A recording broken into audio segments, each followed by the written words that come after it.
maybe the team will continue, or maybe that bow will just be the first item we get off of Uncle himself, just to make the escape sequence easy and open up that option of that really early Eastern Palace clear. Yeah, there is always that possibility. And we're getting going. Hi.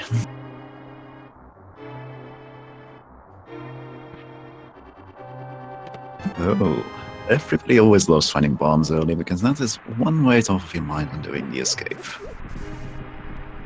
Bombs. After you already got bombs.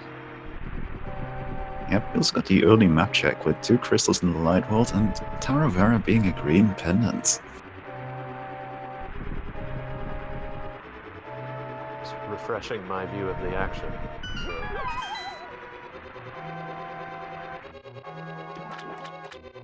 Here we go. Burner. The Cane of Burner. We've got a blue team start so far. Bombs in the Cane of Burner, and that's not very blue at all. That's the Fire Rod. That's also a nice find there. A great find. It's a much better weapon to start with, so I imagine we'll be seeing a little bit of a switch in weapons shortly. A no-brainer. I mean, to easily farm some rats in the basement if you want to try to get some more drops. Kill all these enemies significantly more quickly. Mm-hmm. I do actually wonder slightly if it is actually quick to use the Fire Rod for, well, the non-ball and chain guards, just because you have to wait for them to burn, but it's probably close enough to not really matter. I guess the key there is to just get your shot off as quickly as possible. Mm-hmm. Started, even if, you know, it's not the perfect angle or whatever, it's just get through it. Yeah, definitely. But, we already found the key to the Hyrule Castle, so the remaining chests here, well, one of them might be the map, but all the rest should be items, so that's going to be nice to see.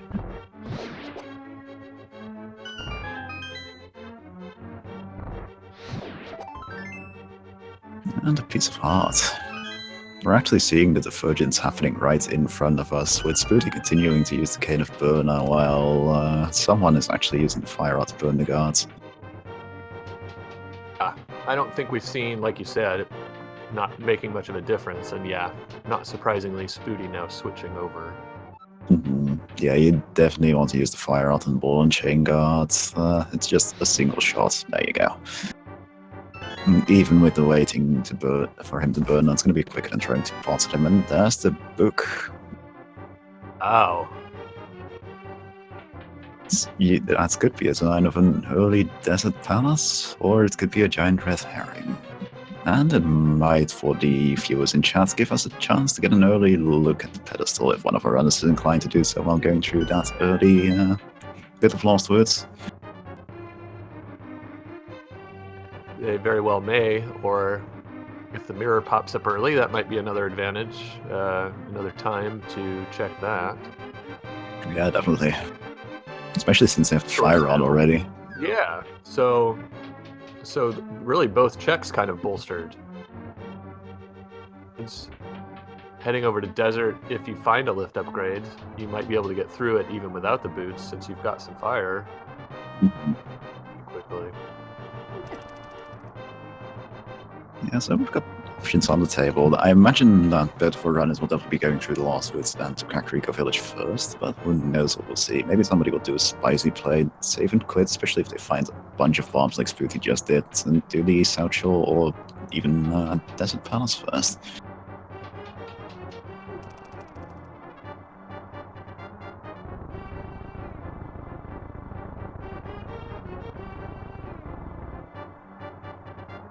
I'm the first to make it into the sewers.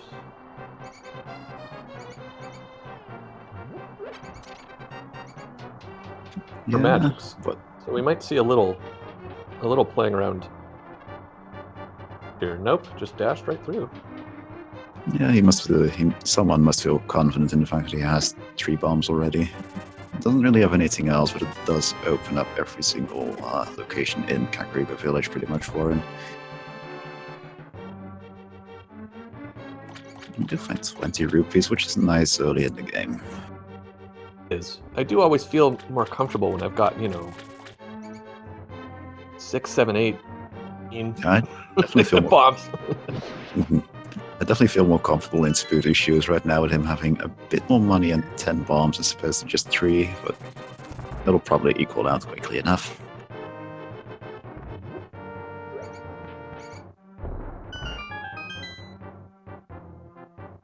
What we've got.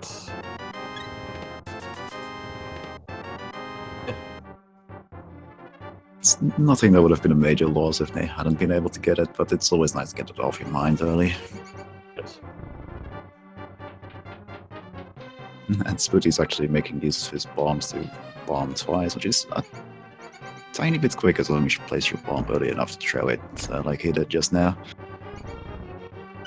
Really all about the timing there. Mhm. And someone threw to the sanctuary at 550. Very nice. Yeah, it's a really good time. Both F6 actually, and in Spooty's case it even included an extra map check.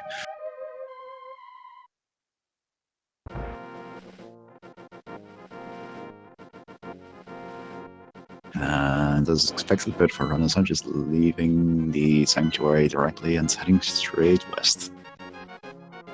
There is usually a little bit of divergence. Looks like someone is going for the lumberjack tree. Let's see if Spooty does the same or if he goes straight for the lost woods. It's a more common play like that. Nah, it looks like they're both heading for the lumberjack. Yeah, I can see that just because of the level of rupees. That might be an excuse to do a little more checking. And we've got green rupees as tier 2 tree pool and small magic jars from the bush crabs. Be to grab a few of those. And that looked like the bottom of a set of bombs to me. Yeah, definitely. Concur. Yep.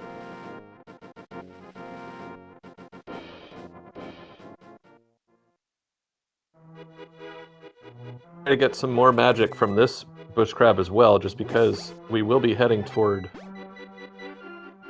the mini Moldorm cave soon.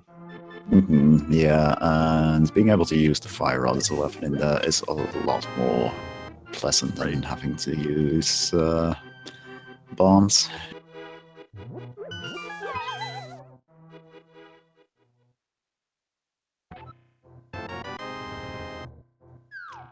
Cane-looking sword there for a moment out of someone. Nice little graphical glitch. Spooty didn't have it pop up.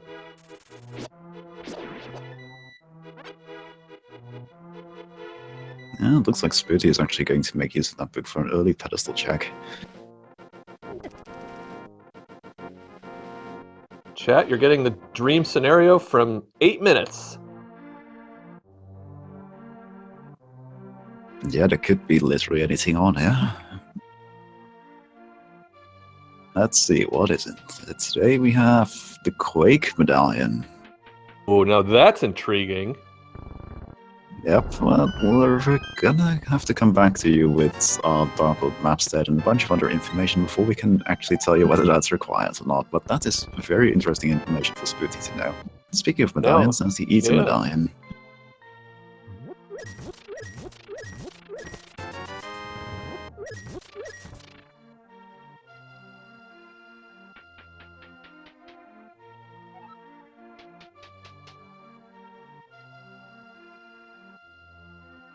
Beat someone to the well. Boots. And he got... Boots is always a nice find, especially if you're in Kakariko Village anyway, because, you know, you can just immediately grab that library item if it turns out to be anything useful. It's a Master Sword.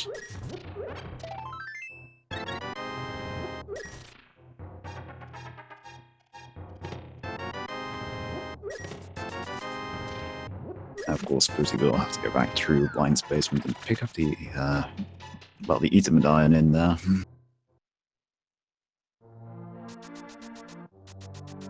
See what the bottle salesman has. Aha! Not something you want to see.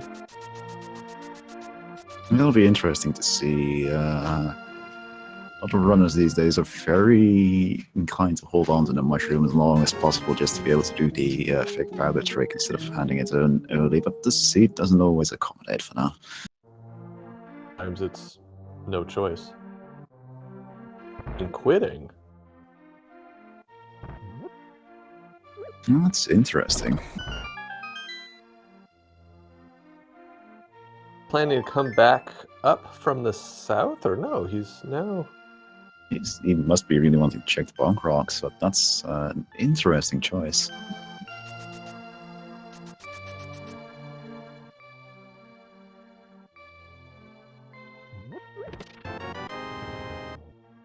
So far, it doesn't appear that he's missing out on anything, looking at what someone's found in the rest of Kakrika village, but it's still not something you see every day. He's headed straight back. That's an interesting choice. Must have really been feeling that bomb in the bonk rocks there.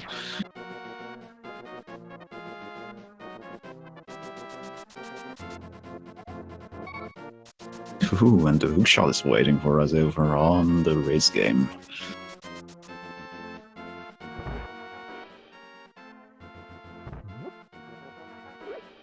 Nice thing that you can actually do with boots, which someone doesn't appear to be taking advantage of, is that you can actually just bonk down that wall.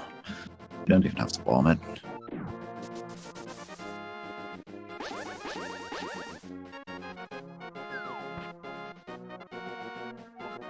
We've got options aplenty. With the boots in hand, Desert Palace become... With the boots and book in hand, well, the Desert Palace becomes a lot more attractive, considering you're basically guaranteed to be able to do everything except the boss already.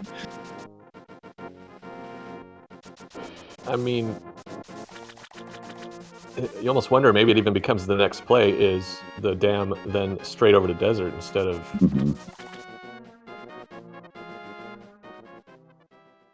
you normally would. Well... we now find you the really boss think of the about dam. Yeah, Yeah. now I don't see any reason to not do desert really quickly, because you're gonna have to do it sooner or later anyway. The seed is basically telling you, hey, you should go to desert, you've got everything. And it's 3 early items that have opened up, in addition to that opportunity for the crystal, as well as most likely Nagina check for 4. And yeah, it does look like someone is just headed straight over to Desert Palace. Didn't even bother with the Agina check. It's probably gonna do that after he finishes the dungeon. Yeah, that's clever routing. You don't need anything else, so you can put it off. Yeah, and with how relatively big the Agina's cave is, it's actually usually better to save and quit out of it than having to walk out. Boots. True.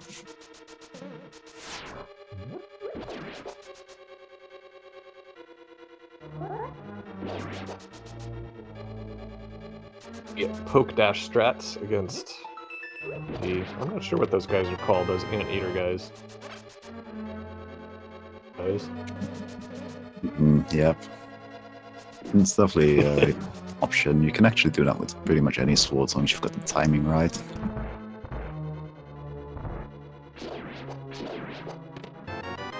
Big key.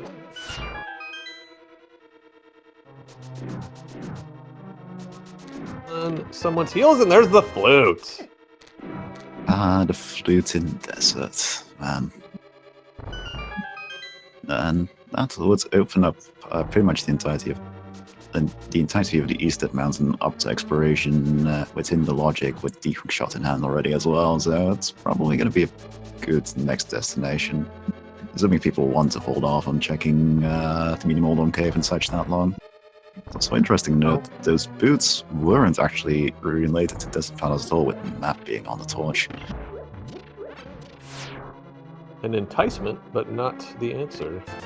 Alright, second item, 50 rupees. So, yeah, it's interesting now, dude, because, of course, if you can only make one trip up to Death Mountain to check all the items up there, you'd love that opportunity. A little more searching. Maybe really luck out. Find that Titan's Mitt. And of course, we're still looking for the Moon Pearl, too. Yeah, exactly. And it should be said that Bedford runners have, in fact, not done the mini Wallroom Cave and such yet, and that is a prime location for finding one of those items, which will make your Dead Mountain exploration just that little bit better.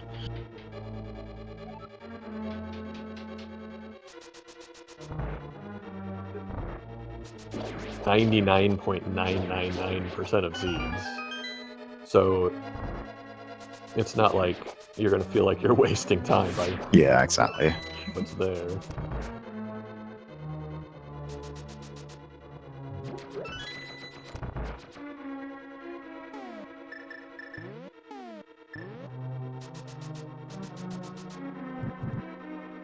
Quite gonna have enough magic to do a full fire rod fight if he grabs the little jar that's to his right. No, it looks like he will have enough to finish off two of the land molars quickly, but after that he'll have to, his best option will be Master Sword spins. Master Sword slashes actually don't do any more damage than Fighter Sword slashes on this boss, interestingly. It's worth taking the time to charge it up. Yeah, I believe by charging up your sword you do roughly 4 times as much damage to land molars, so it's definitely worth doing. Much better payoff than you usually get out of it, but there we go. That was a pretty smooth fight. Spooty, however, has managed to scrunch up enough magic to be able to possibly just go for the one-cycle kill, because he'll have 6 shots of his fire rod, and that's enough to kill all 3 of the land molars. To the right to get himself an extra shot, too. Nope, leaning to the left, so he's going to go for the perfect execution here.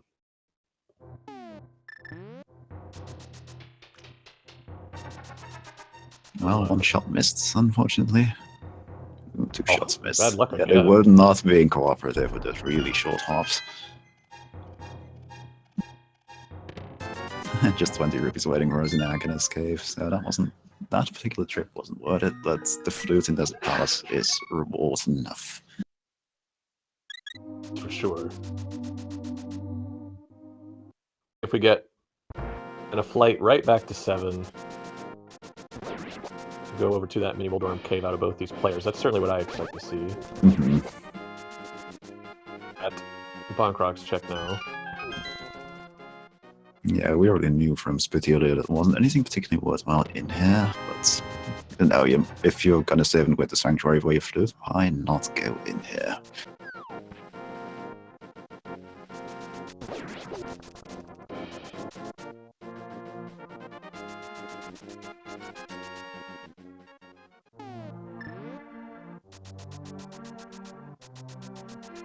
Having the flute also makes handing it that mushroom a lot easier, and it also opens up a much more convenient way of doing a save and quit, and then just soft resetting if it turns out the mushroom is worthless.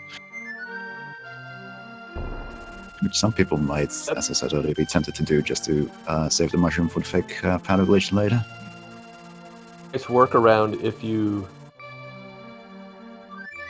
still want to check to see what it is. Back to 7.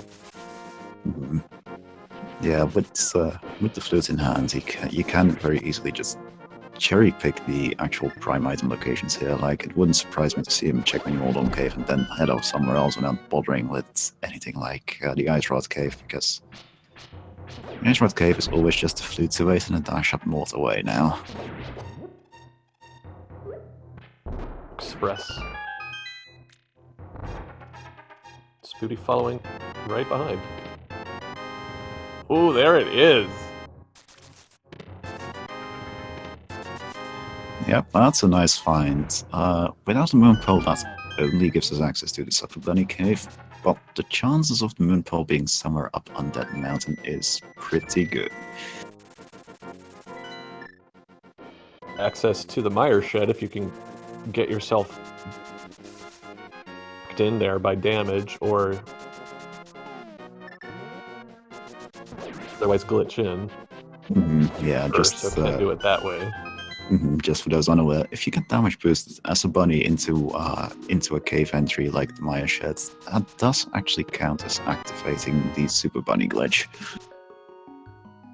And with the Super Bunny glitch active, you can actually check chests and such, which you normally can't do as a bunny. Ice Rod Cave, so let's see. Yep, someone just going straight to 1. Gonna stay completely in logic, aside from grabbing the old man, which... Yeah, this is, with just a tiny bit of practice, this is effectively a free dark room, and it gives you a very convenient save and quit point.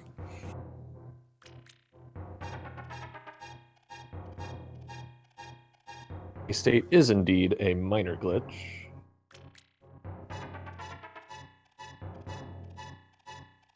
Is up on someone's tail again? Yes. They'll high five here at the mouth of the cave.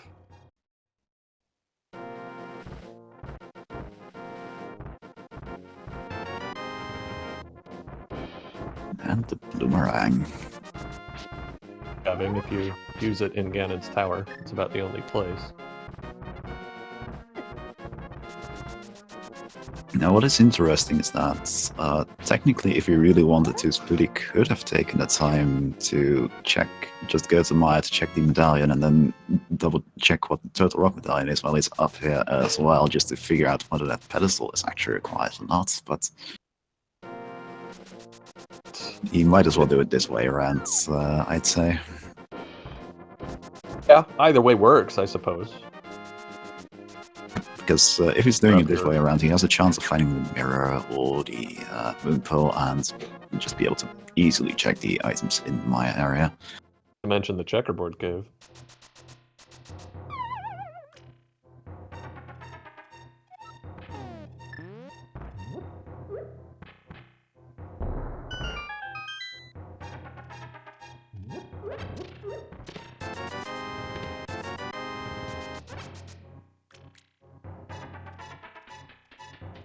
Nothing on the bottom floor of the Paradox Cave. Let's see what's on this floor guarded by the mini worms. Bottom floor. Well, definitely don't have to worry about handing it up mushroom now.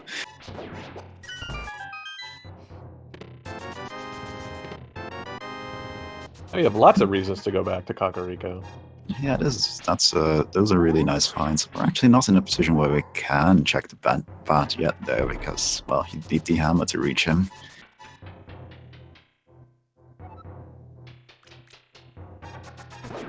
That's just Spiral Cave left up here, and then it'll be interesting to see where they opt to go next. We're actually running a little low on location. Prime place to be right now after this would be the Eastern Palace area. Eastern is looking like the play. But of course, we'll have to see first what this rather quick Spiral Cave will hold.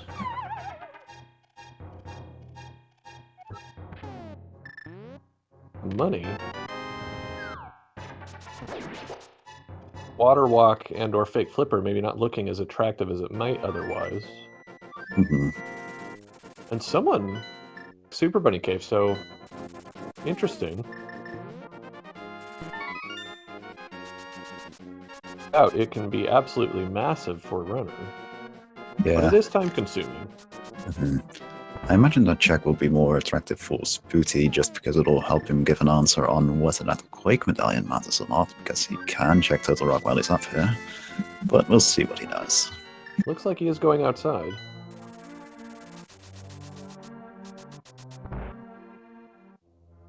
To the Dark World as the bunny.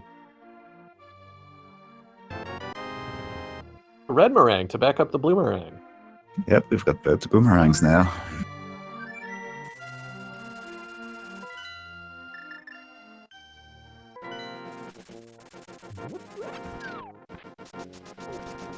Some fun bunny falling animations now. Eat none. Ends the bow up here. Massive play. Dip.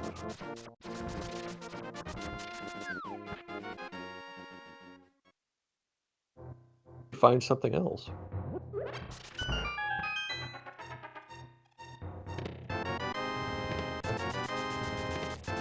and a whole lot of money. The problems are over. Now that's intriguing too.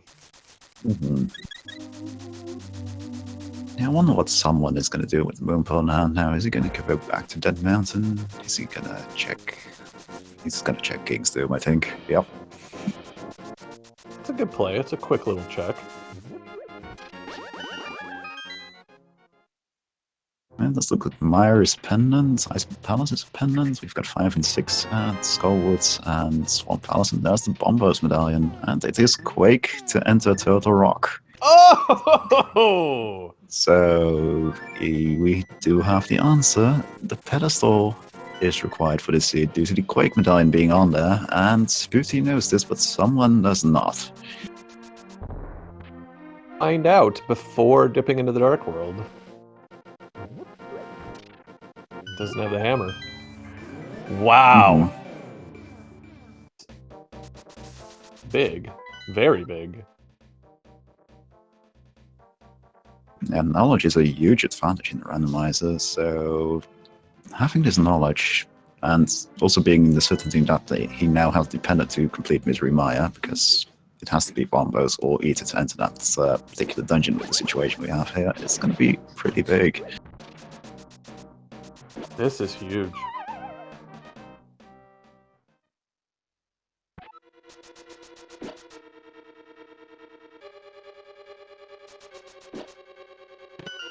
But yeah, this could be making a lot of difference in our race here. We're only 25, 26 minutes in, and that may be the deciding factor. And we'll tell.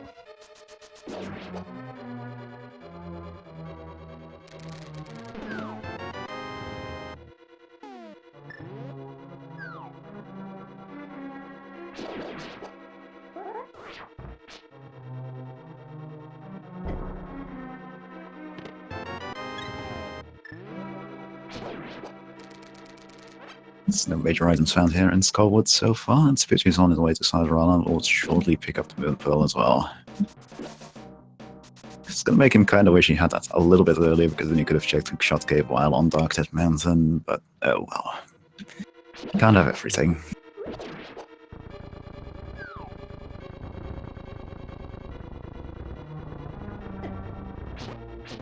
That Gibdo making an absolute nuisance of itself. Yeah, this room is so annoying. Okay, he is adjusting it a little bit farther to the right. I was worried that the statue might be a little bit too far to the left there. It'll slide upward and yet still not depress the button. One of the worst things that can happen.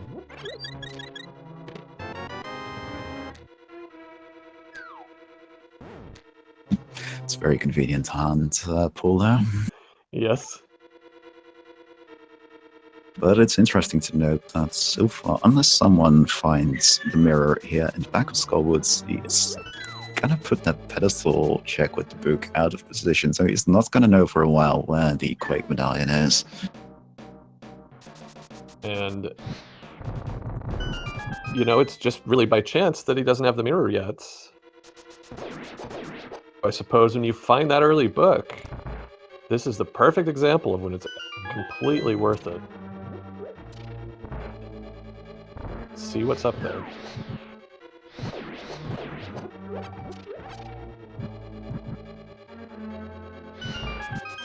We are definitely getting an early modular here, which makes perfect sense. They are actually in pretty good fighting shape, with a lot of hearts already in the Master Sword. Obviously, you'd like to have more, but... Of course. To conserve magic, Doe took a little bit of damage off the spike. It's a very sensible option. The fire rod's a really good way of getting modular off the spikes if modular decides to just hug the north edge of the room all the time. Not in the mood to do that this time. Well, now she is, now that someone doesn't have any magic anymore. Go figure. Ooh, that was some smooth spike dodging there.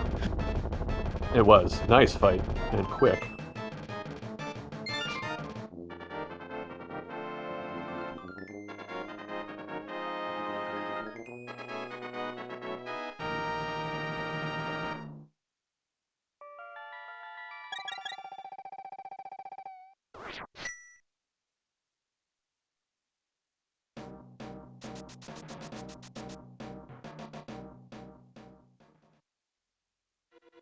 Yeah, with Skullwoods being completed by someone and no mirror inside, he's going to be heading probably south to the village of Outcasts, because why wouldn't he?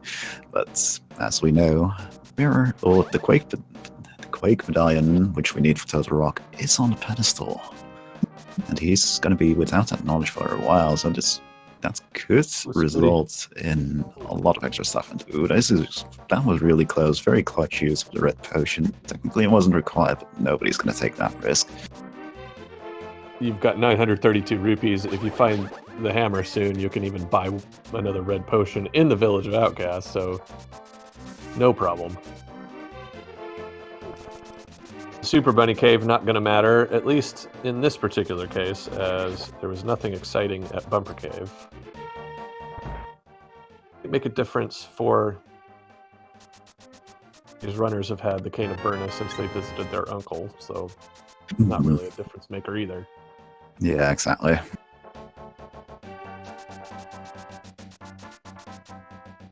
Now, someone is almost certainly going to check the rest of the Village of Outcast first, but it'll be interesting to see whether he dives into Thieves' Town now or sits until later, because a lot of people are very first entering Thieves' Town without the hammer. He's opening the dungeon though, and he's headed straight in. Interesting choice. I tend to agree with you, dude. Just in case. No, this could be a major bit. This could also make a large difference though, because if Spooty opts to give Thieves' Town while the hammer or something leading to the hammer is in here, you know, could give someone that advantage he needs with not having that pedestal knowledge.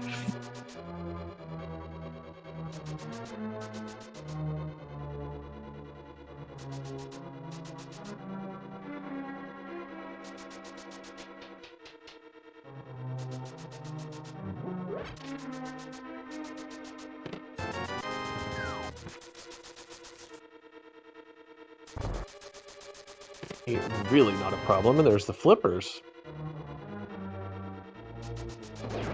Yeah, that's a pretty important find.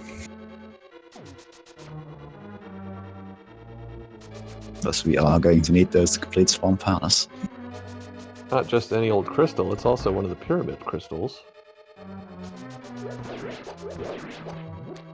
Every dungeon being in play, you might have the situation where you need to complete a crystal dungeon in order to be able to complete a pendant dungeon. Yep. The routing and the strategy are just so different when you have exactly. It's realization, like, that the pedestal's required. Yeah, exactly. It takes away that edge you normally have of. It's a waste of time, just a complete waste of time to enter this dungeon. Like, you always know that completing a dungeon is going to be something you have to do, but at the same time, there's still dungeons you'd rather do in go mode, and there's always a chance that that dungeon that doesn't lead you to the pedestal is the one you need to do first to be able to get to the pedestal to actually complete Turtle Rock. A lot of interesting things that come into play when a seed effectively turns into an old dungeon seed. Exactly, the iterations are just something else. And that's a nice tempered sword hiding in the Bumble Hut in Thieves' Town for Spooty. In the actual Thieves' Town dungeon, but still, you can one-shot the Red Horse Heads now. Yeah, exactly. It is mostly convenient just for being able to dash through a few more enemies for the dungeon itself, considering it, because, yeah, as you said, it doesn't help at all for the boss, because the boss just takes 9 hits regardless of what you hit it with, so long as it's something that does damage to the boss.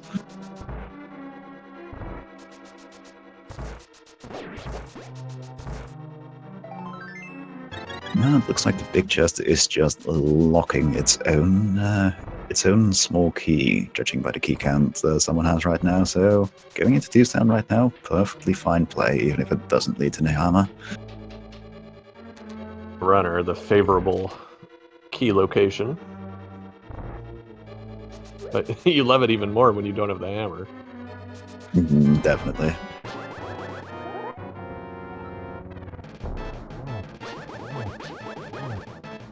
Very nice from Blind. Yeah, that was a perfect start here. It's a pretty good position too for the second phase. Both if the heads are both in the same kind of cycle. And ooh, that was a really nice blind actually.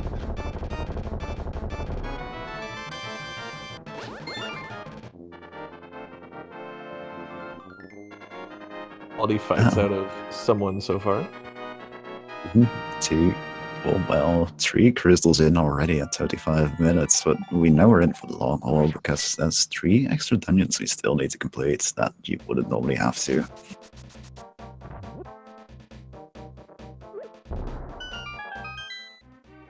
Someone grabbing some bacon.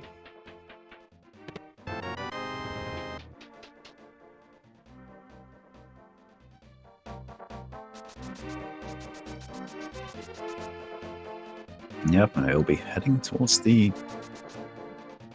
Okay, I was gonna say, I was almost thinking it was making a liar out of me and immediately grabbing the frog, but as most people would do, you do the digging game first, because if you have a follower in Tau, you cannot do the digging game.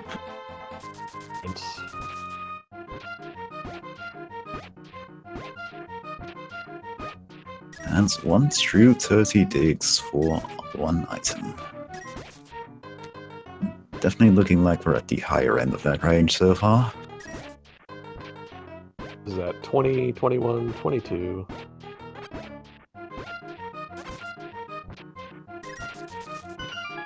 $29, I want to say. That's definitely the higher end of the digs. Wasn't even worth it. Very, very nearly the maximum. Nice job on the digging execution. Managed to get away before the dialogue box popped up in spite of there being 29 digs. Yeah, that is really nice. Boots, of course, help quite a bit with that, because you can do that final dash out of the area a little quicker, but it does still mean that you did a really good job at digging those holes real quick.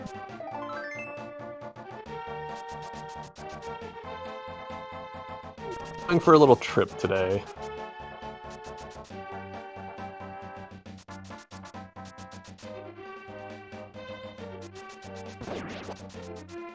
Yep, I'm heading to Hive Cave right now.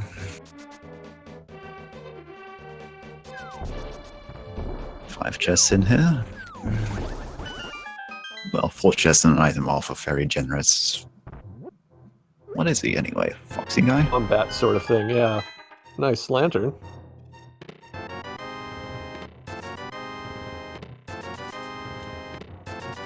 And just the lantern in there. It's definitely always a very convenient find, and well, puts us 1 step closer to that Misery Mire being completable.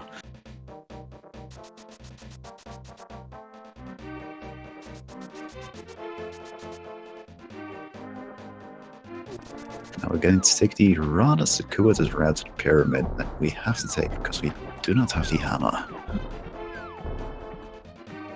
I think to get this out of the way now. Yeah, you might as well. I wonder if we'll be going all the way up to the catfish or if he just leaves it at the pyramid.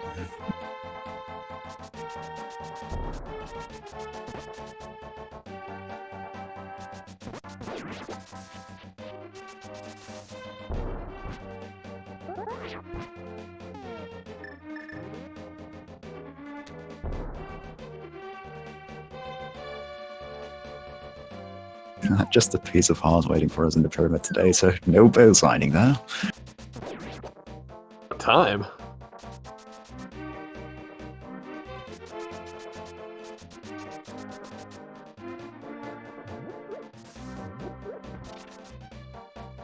Yeah, it looks like someone is in fact heading all the way up to the catfish. Let's see if it's worth his time or not.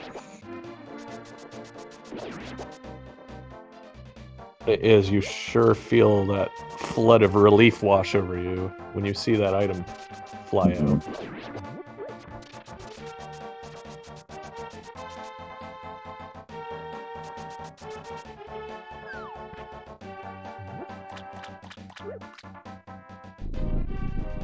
Let's see what is in the catfish's little mouth.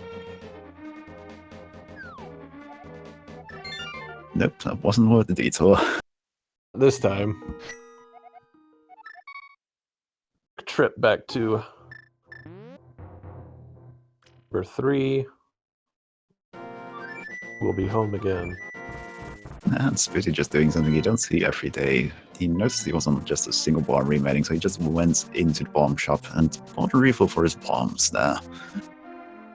That's a nice bit of routing there. Also, the most bombs you can get at any one time, so it's also just worthwhile, generally speaking.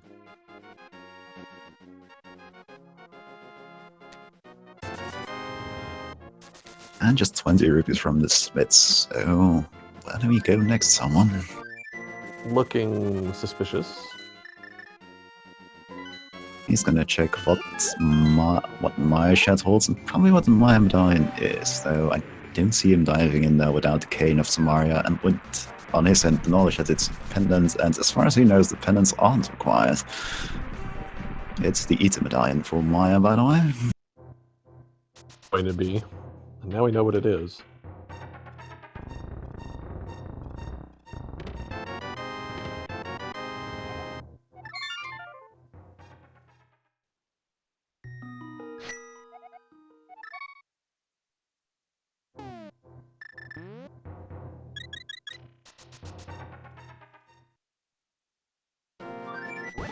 The flute out, so what's next? Yeah, I think he's going to make use of those flippers to check the Zora area and all that, because that's something we haven't seen yet, because neither of our runners opted to fake flipper, with the flutes being, well, giving them a lot more other options that were just more attractive for the time spent. Point. Open 2, though, if someone wants it.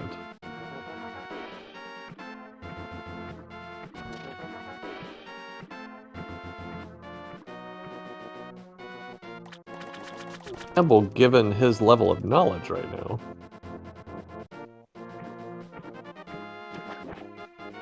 For the purple chest play without the mirror, so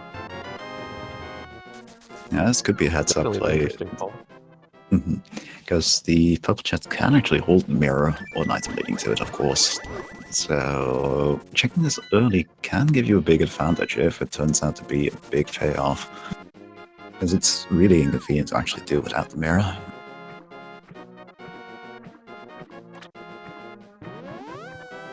Just a single arrow.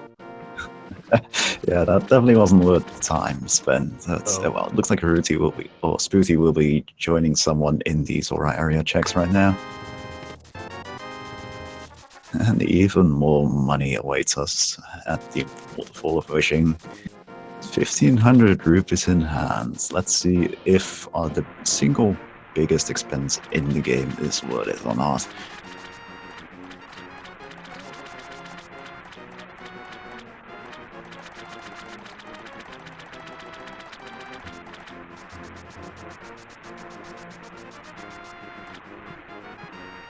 Let's see.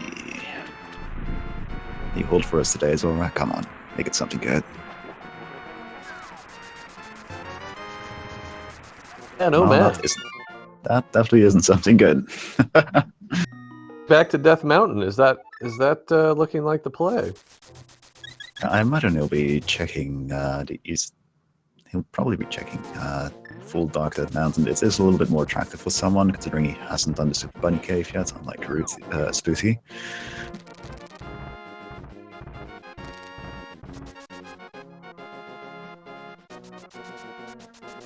So, could be something really good hiding up in Hookshot Cave in particular. We know the cave was hiding in the Super Bunny Cave. I don't think either of our runner has bothered to check Bumper Cave yet, though, to see if that leads to anything more.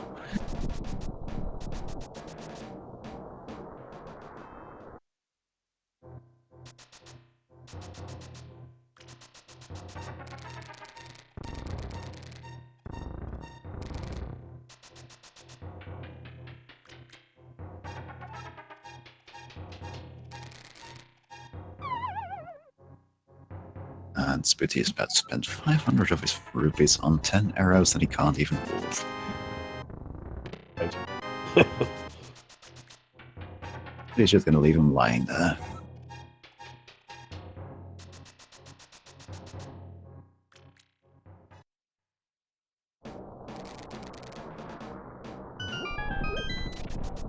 And this is the point at which someone is going to find out that the Quake Medallion, which he doesn't have and he doesn't know where it is required for Total Rock.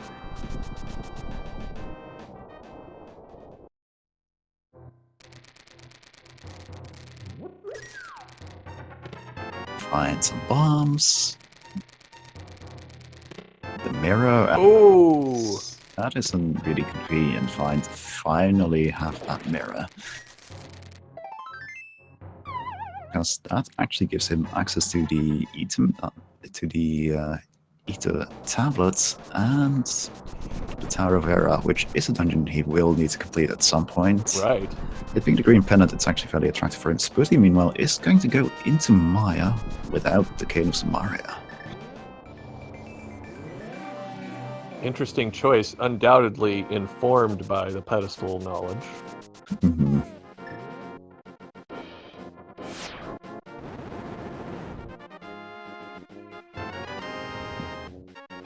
And that's not a bad item.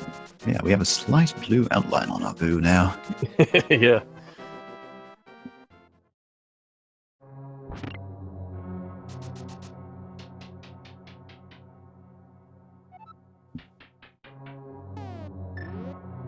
Ooh. It's gonna make us do the basement for the big key. Thankfully, someone is low on options, so probably clearing Hera is pretty attractive to him, even if it requires going through the basement, as it clearly does. Yeah, I'd imagine so.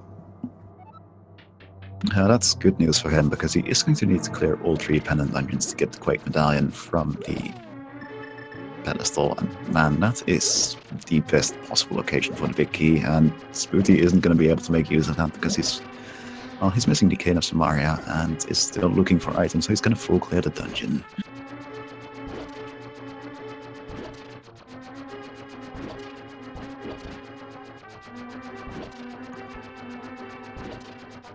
Yeah, seeing as it was green pendant, certainly a chance.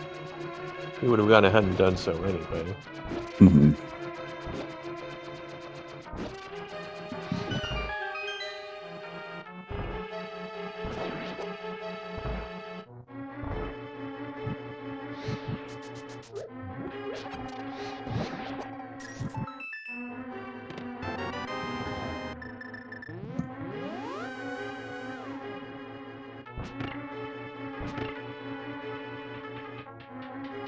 Still nothing exciting here in Misery Maya. Not so much. Speaking of nothing exciting in Misery Maya, it looks like Spooty is actually going to go for the vanilla big key chests with the lengthy, invisible wall-moving cutscene. Yeah, quite possibly the worst cutscene of the game. I think it would be a tough case to argue with another one.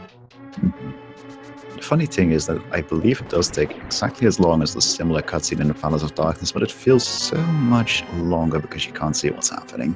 Yeah. What is this rumbling? Why?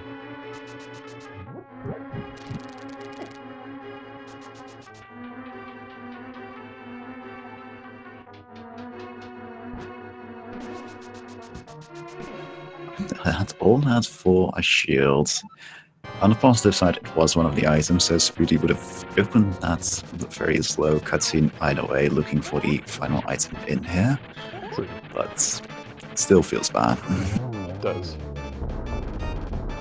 Very quick work of Moldorm over on someone's side. And half magic, not bad. Yeah, it's not what he was hoping for, but that green pendant, even if it doesn't give him anything from Shadowrunner, is very important here.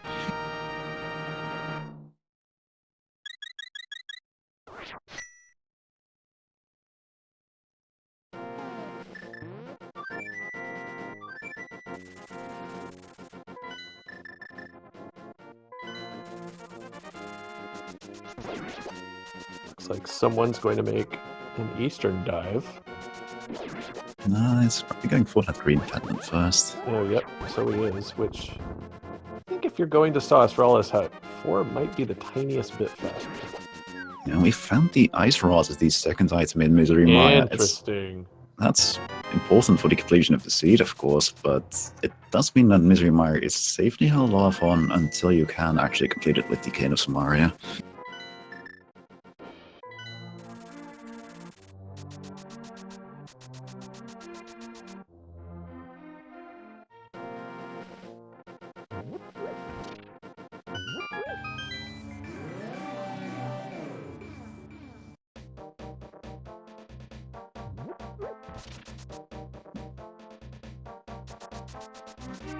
And he's gonna make use of...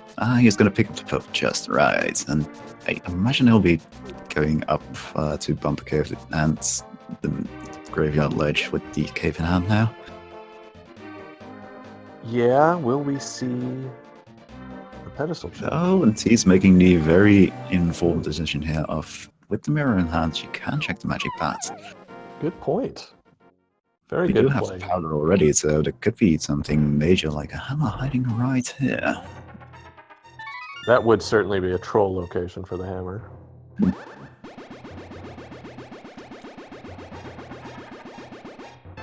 Nope. Continuing to elude these runners. Yeah, this is a out of the way hammer. Really is.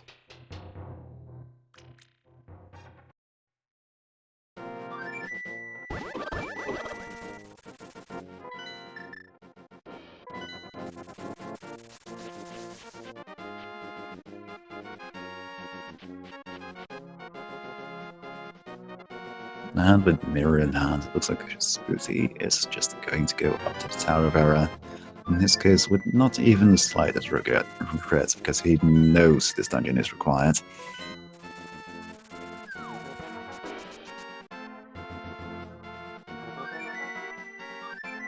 Someone, meanwhile, seems to be a little conflicted on how he's best off checking things. I think he's going for the checkerboard cave now. Yeah, that is one area he would have left behind until the mirror came along.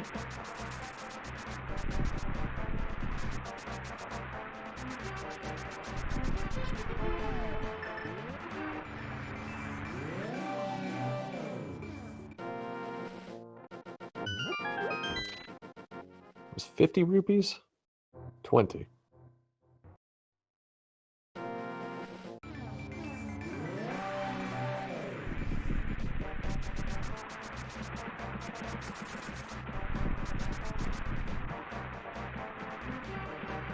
And now the mire check.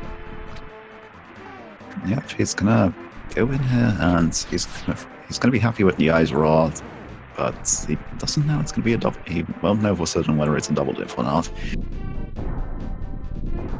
Yeah. And we're starting to see, because this hammer just doesn't want to be found, the runners now tracing and retracing each other. Sort of dancing along the seed. Yeah, I have a feeling at this point that this seed wants us to do either Eastern Panels of or Panels of Darkness without the bow and without the hammer, which is not an attractive option usually. No, that's for sure. It's looking like advantage to whoever makes that play first.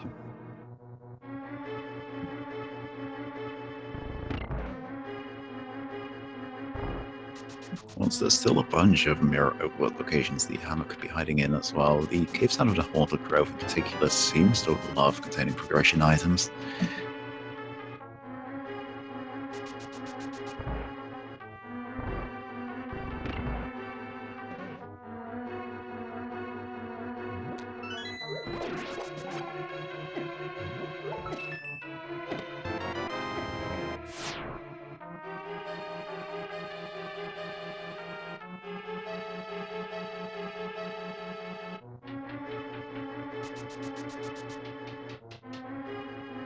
And just to catch up anybody tuning in late while our runners are retreading our steps, early in the match we found the book, and Spooty made use of that to check the pedestal and found out that the Quake medallion is actually on the pedestal, and as you can see on our tracker, the Quake Medallion is required until Total Rock, so this is a pedestal required seed, but only one of our runners actually has that knowledge.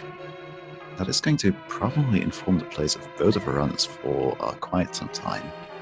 The big thing we're looking right now for progression, however, is the hammer, because that is one of the most important items for unlocking locations in the game. Pretty most of the Darkwood dungeons require the hammer in some way, shape, or form. And especially when you're scheduled to check all of them, that hammer becomes doubly important. Yep. So we'll probably see Spooty continue on to Eastern and/or Pod after turning in this green pendant. It makes perfect sense when you do hand in that green pendant to just continue your path there. And unlike someone, he already checked Maya and the Maya area, so going back there isn't as attractive, though it does look like he'll be going for the checkerboard cave now that he has the mirror in hand. He's going to be disappointed though.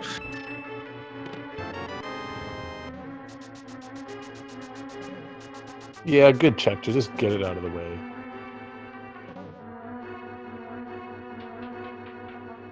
You don't want that hanging in the background while you're doing all these other things. Mm-hmm.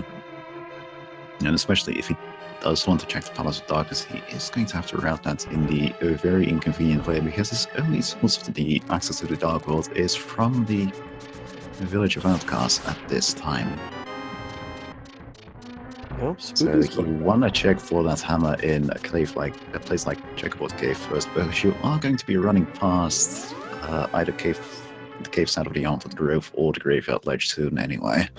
Yeah.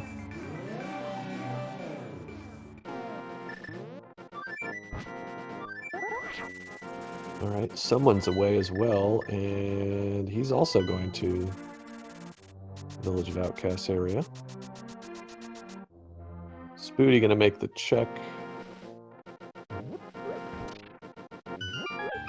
Well,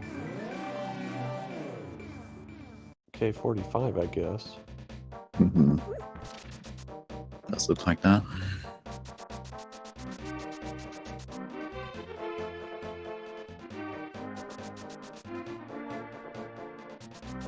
Just a bee in a bottle. So the check someone is making right now, which appears to be the Graveyard Ledge, might be the more valuable one of the two.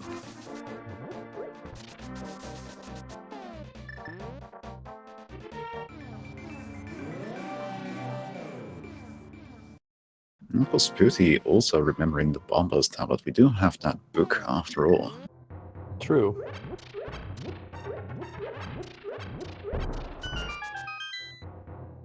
And nothing at the Graveyard Ledge, so let's see. Is it the Bombos tablet that holds our hammer?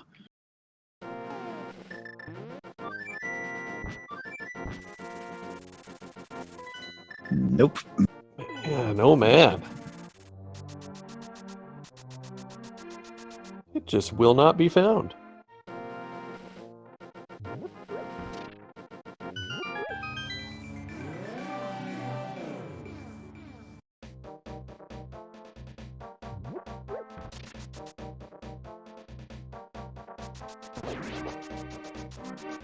It looks like they're reversing the checks right now, with someone heading south to probably check the cave south of Haunted Grove, or K45 is also down, and the Bombos tablet. Well, Spooty is actually... Oh, he hadn't... Wait. Oh, he hadn't checked that yet, I think. He did check the club chest earlier. Right. So yes, they just continue to trade checks back and forth. Yeah, it just goes to show that the hammer is in one of those locations where rather it wasn't. Yeah. And I mean, it's understandable that they want to avoid that if they can, but it's very much looking like it'll be the first one who makes that check you don't want to make has the advantage. Mm-hmm.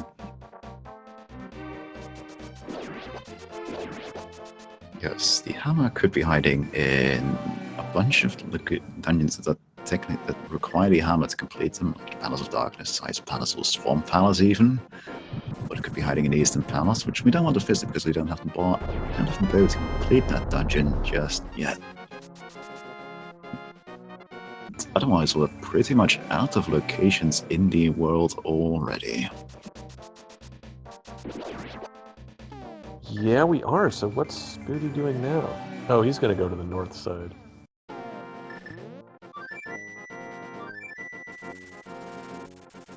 I think just the graveyard ledge remaining.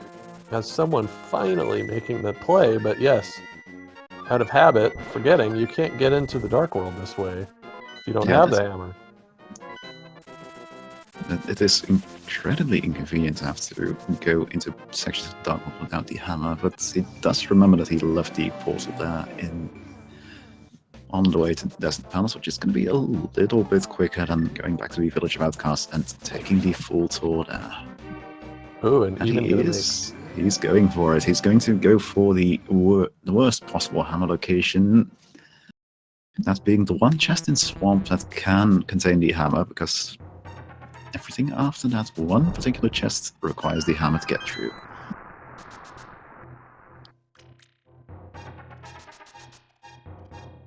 This could be a potential game changer. Mm-hmm.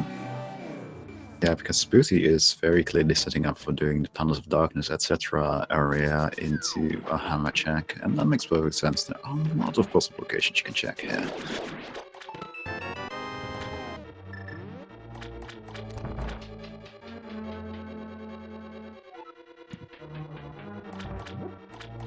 But here we go. Here it is. No. Nope, that's the compass. That's not what you want to see, because that just doesn't give you anything.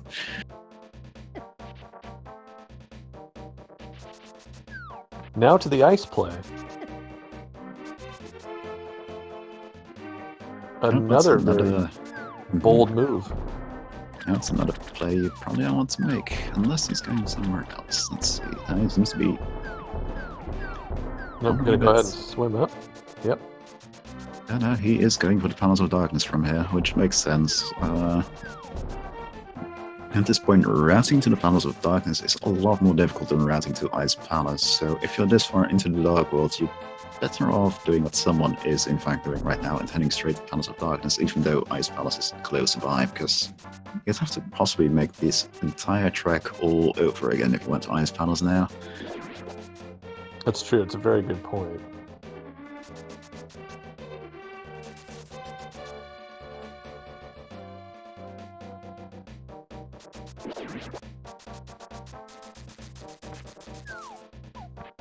So here it is.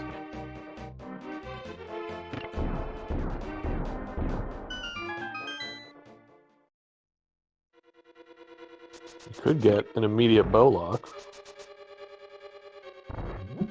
Maybe. They might be inclined to go ahead and continue anyway using the potion glitch if that's the case. No. No, for now we can go deeper. Yeah, it's not like someone is setting up for the potion glitch but going to the right side now. And the potion glitch, of course, well, that's just the way the game is programmed. In particular, drinking a potion while moving to the left can cause the camera to be just slightly offset so it doesn't lock this room that someone is about to enter properly. And as far as the game is concerned, when the enemies are off screen, they're not there anymore and the door opens. Just like that. You can make them run off screen or you can kill them. Either way works.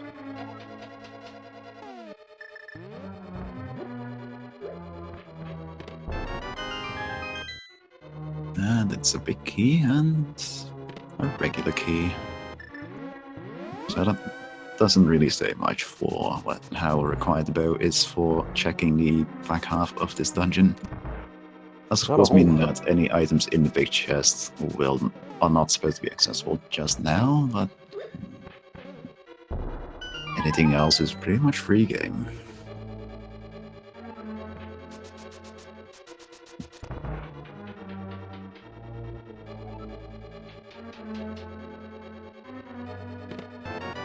Ugh, man.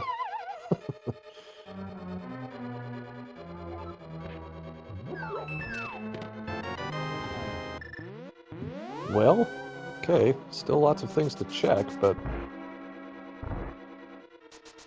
now, let's see. Yeah, depending on how many keys we find in the Yeah. upcoming rooms, there might be a situation where the depths of Palace of Darkness weren't meant to be accessible right now. Exactly.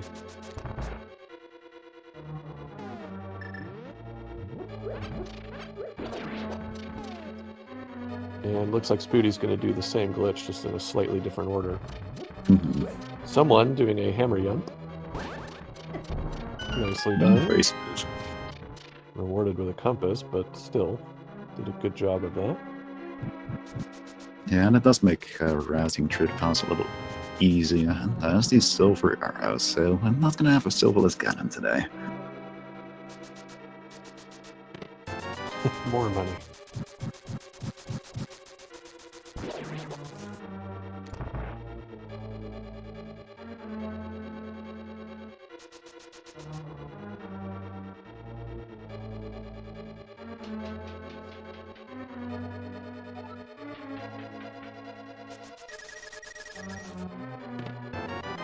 That's one key.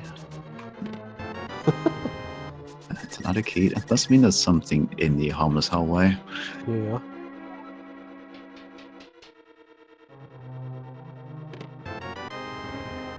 And it definitely has to be something that we found all the dungeon items as well now. There it finally is, the hammer. Unbelievable. That opens up all dungeons except... Well, that opens up a bunch of dungeons, I should say. It's not even close to all dungeons. To be fair. But it does open up the full completion of Ice Palace and Swamp Palace to us now, which wasn't a possibility before. Someone right back on the Swamp Palace. Wonder if Spooty will think similarly. Yeah, in Spooty's case, doing Ice Palace earlier might be more attractive. Because for someone, the thought process is, well, I need to do Swamp Palace because it's a crystal. Well, for Spooty, the thought process is, well, it's a dungeon, so I need to complete it anyway. Yeah.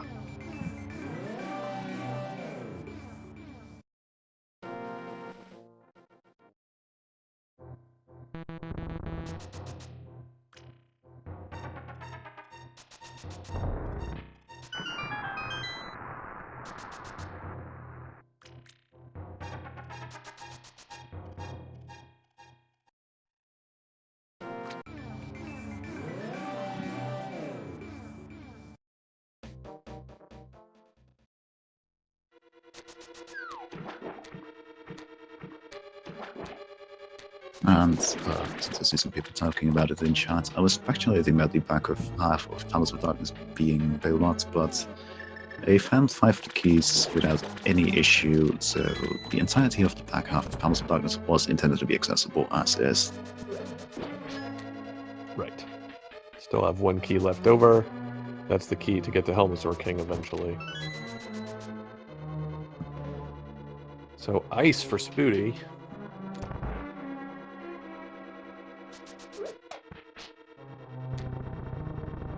But yeah, as mentioned, the Ice Palace is a really attractive location for Spooty because he knows for a fact he has to complete the pendant dungeons, and there might be a little bit of metagaming involved as well here, with him thinking that maybe his opponent didn't go for the early pedestal check, and so is probably less inclined to check this pendant dungeon than he is.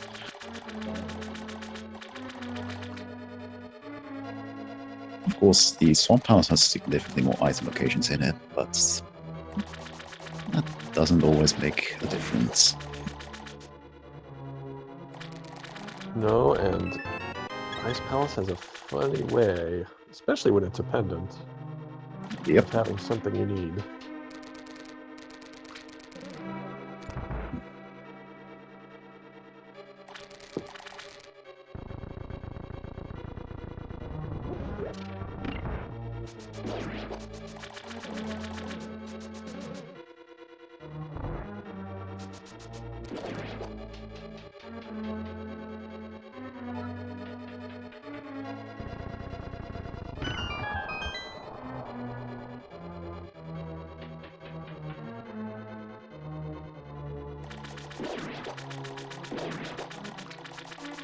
There we go, we're getting to the good section of Swamp Palace right here.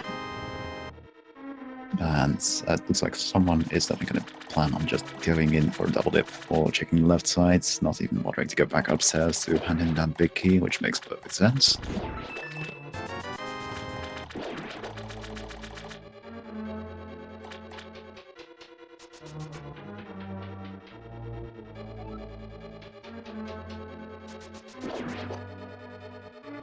Yeah, that was a very smooth little shots in vulnerability frames there on Spooty's side to avoid the damage from the big spiky thing completely.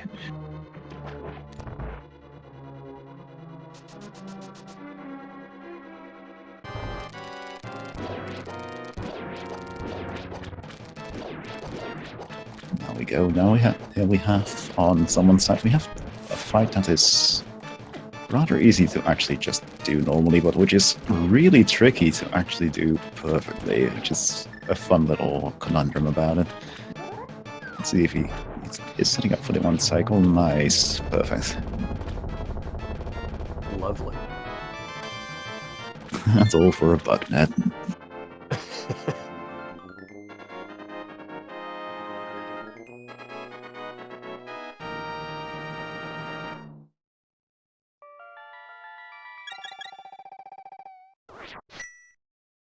Neither of our runners has found a particularly important item yet.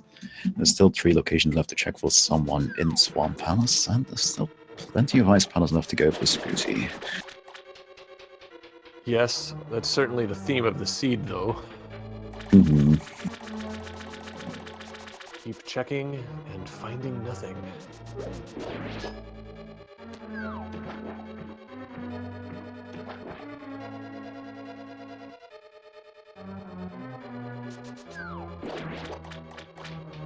I've just had a sudden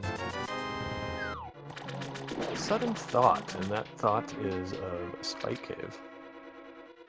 Yep, with the hammer found now, that would be one of the most inconvenient locations we do have access to now. Yeah. And speaking of inconvenience, looks like the big key for the big chest is hiding in everybody's least favorite room in Ice Palace. Yes, indeed it is. Now, Spooty had 2 keys, so did have the option to do a bomb jump to avoid this. Because anytime you can avoid a fire bar coming at you while you're sliding around in an ice room, I tend to prefer that. Personally. Yeah, I know, he navigated the room marvelously anyway. He did. And in fact, oh no, I was about to say he's going to go through it the second time, but then he realized he's better off going upstairs and then falling down the hole to get back to the big chest. Yeah, good move. Definitely a good move. So, interesting to see what we've got, but either way, he's going to need to finish this up as he knows. I suppose when you are doing all dungeons, it's not the end of the world. Oh, well. Well, there we go. That is a major find for Spooty. It's with him already having the knowledge of the Quake Medallion, hiding in on the pedestal. He is technically just a cane of Samaria away from just being able to go out the rest of the dungeons in the game. And right. In particular, if he can avoid doing this full clear of Swamp Palace someone is doing right now, that could be real nice for him, because that, as often is the case, Swamp Palace is a lot of time spent for little gain. Ice Cube Troll for Spooty. Meanwhile, someone accidentally left the switch orange.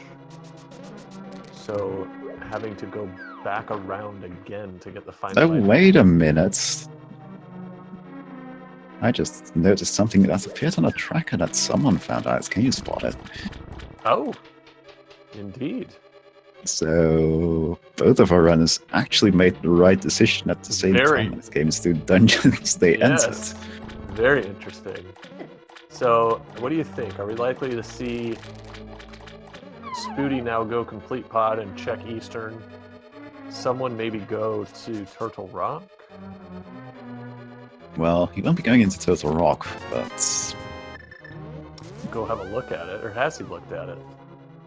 he has taken a look at what the pendant is, Yeah. or medallion requirement is, so he knows he can't enter it without Quake. Yeah. But he is now in the position, unlike Spooty, where he can actually complete all the pendant dungeons. And that's Spooty is true. going for the Eastern Palace and Palace of Darkness double play, which makes a lot of sense. Eastern Palace in particular, both of our runs have completely avoided so far. Yeah, surprisingly.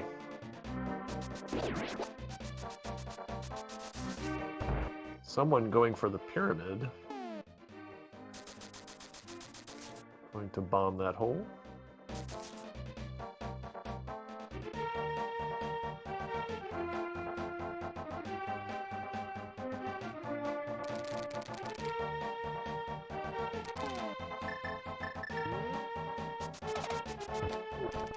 That's I love that particular use of the little glitch you can do with the hook shot and immediately dashing, combined with an item dash to just dash down those pegs while the bomb continues to follow you. Brilliant maneuver.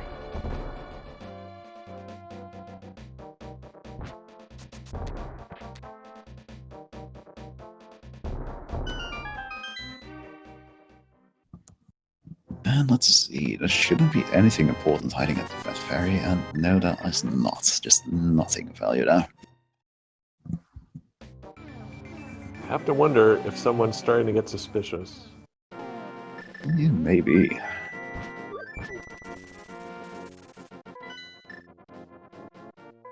He is floating to 8, so he might be headed for Ice Palace right now. It does look like that, and it's gonna be a good find for him when he finds the bow, but the question is, will he continue in Ice Palace when he finds the bow, or will he go take that bow and assume he can find the Quake Medallion elsewhere?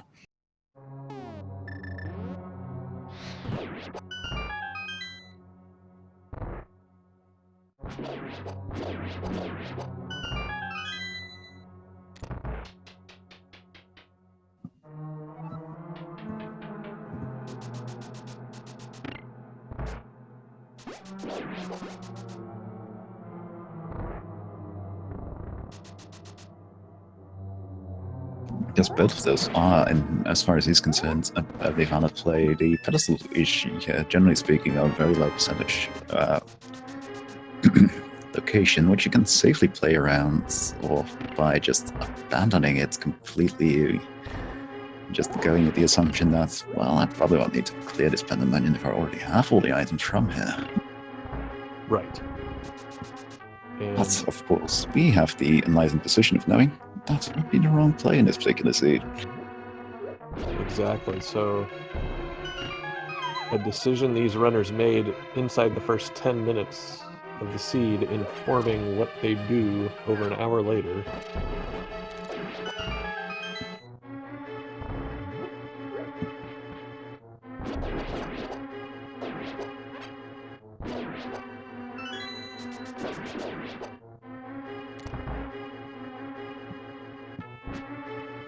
All right, one of the pair down for Spooty. Yep, now he's gonna go full clear Eastern Palace. Let's say that as far as these things go, it's not too bad to have the full clears, Eastern Palace in particular, because you have to go through a bunch of chests to find the big key anyway, generally speaking. Yeah, it's a So fairly it's probably a straightforward. time loss, really. Yeah, no matter what.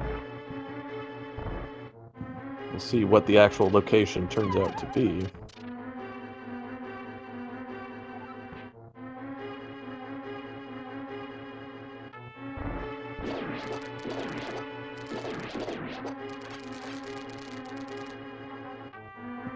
Well, there's 2 of the 3 items.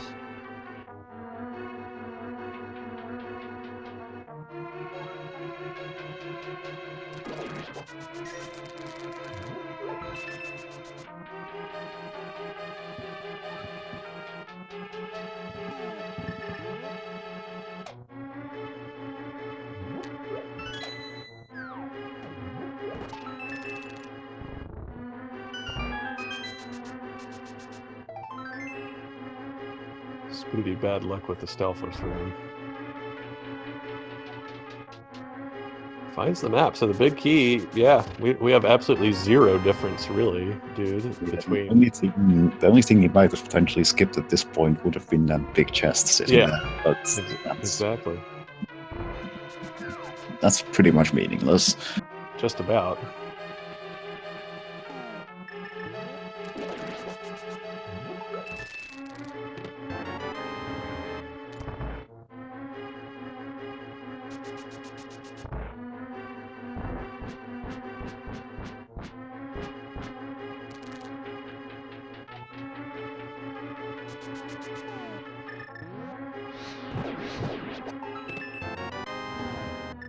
It looks like someone is actually setting up for the bomb jump you were mentioning.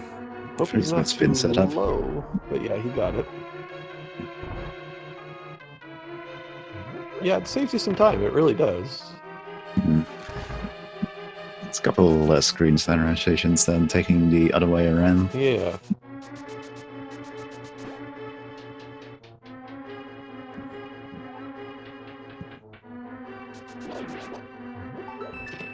There we go. And so now the question you pose, dude, is what's going to matter? Of course, there is an item left even after the big chest, but that doesn't necessarily mean you're going to hang out and get it just because you're already feeling behind, probably. Yeah, true. On the other hand, considering it's Ice Palace, it's like, do I really want to lose all the time going through the front part of this dungeon again just because I want to gamble on that item and gold star not mattering? Well, the answer is like no. Someone is going to go for the quick gold star kill here.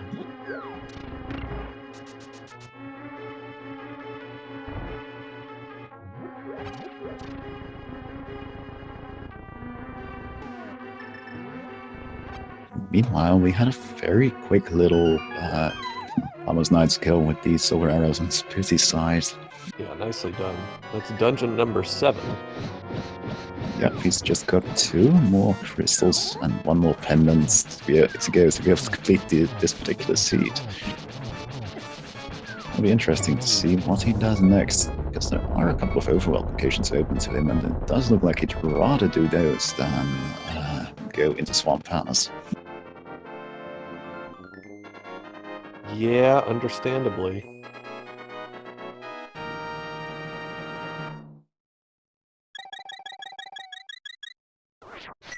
As in particular, he will be able to check the hammer pack cave now he has the hammer.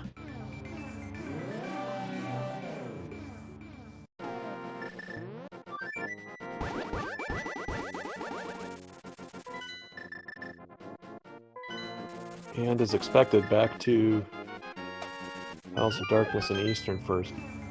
Yeah, this makes, especially from his perspective, this makes perfect sense. Yeah. These are 2 dungeons he can complete right now. And the 2 crystals, you know. Yeah, so to him, significantly more value in his mind.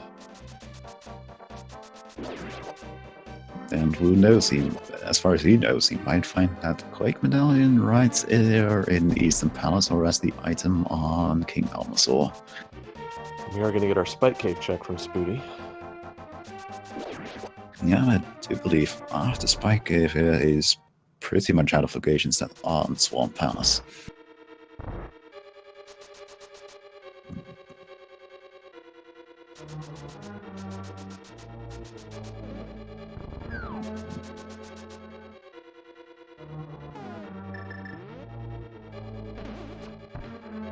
And it just goes to show that nobody wants to full clear Swamp Palace if they can go mode it, because it is one of the dungeons with the starkest differences between the time it takes to go through it in go mode versus going through it with a full clear. It's got to be the leader in that difference, don't you think? Yeah, the only dungeon that comes even close with the Ice Palace, and I do believe that's a smaller difference once you once you fully understand the quickest route through it. Yeah.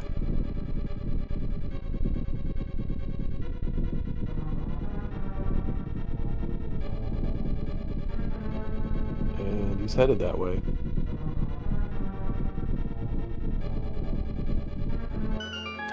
Yeah, as I mentioned, I think he's pretty much out of options at this point. Interesting thing is someone is getting close to hitting the point when there aren't that many options left for him either.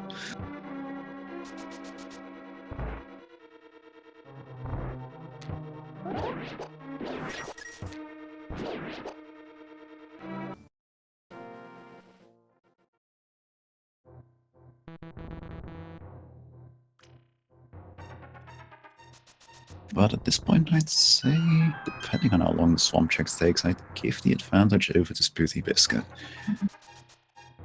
Yeah, I'd have to agree. That advantage is only growing by the moment as someone remains unaware of the pedestal issue, and Spooty's very close to hitting go mode. Yeah, exactly. Like, I do expect he'll go for the back of Swamp Pounds first, much like someone did, because when you're looking for just a single more item more, it makes the most sense because it is the most item-dense part of the dungeon. Right. So it'll be a little bit longer, like 7 minutes or so before he finds the Cane of Samaria, but after that he is going to know he's got what he needs. He'll be able to just go to Mystery Mire straight after that and then pick up the Quake Medallion afterwards. Yeah, nice and easy.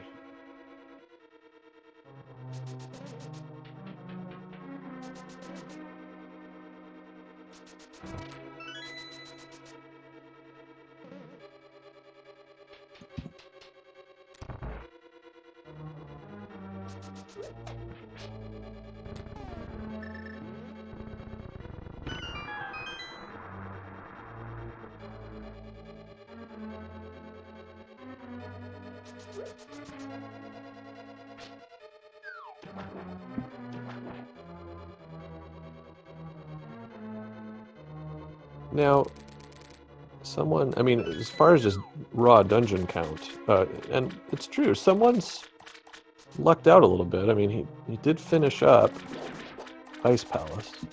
Yeah, this He could did have been finish a up much...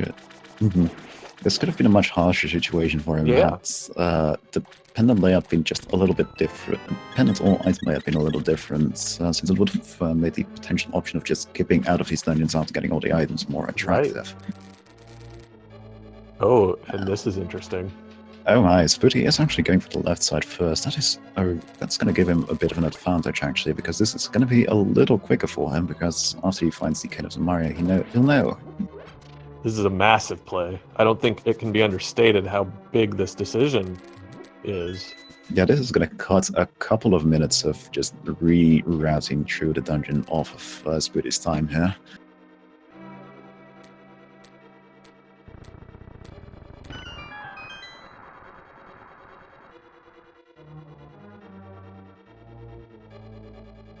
And of course, someone did cost himself a little time by messing up the switch.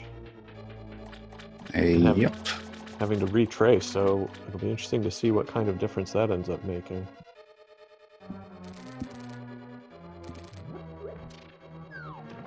Yeah, it's also worth mentioning that at this point, while Spooty technically wasted some time doing some overworld checks first, it's very likely those will be the first on someone's mind as well, because after he finishes it with Eastern Palace, his options are either A, checking those overworld locations, or B, clearing Misery Maya in the hope of getting...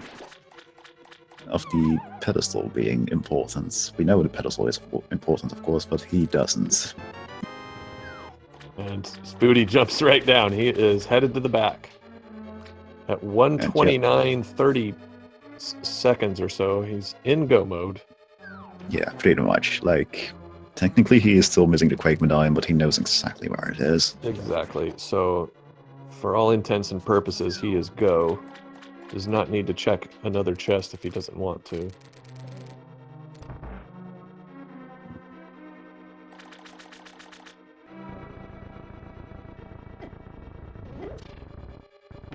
It's being bothered a little bit by jellyfish.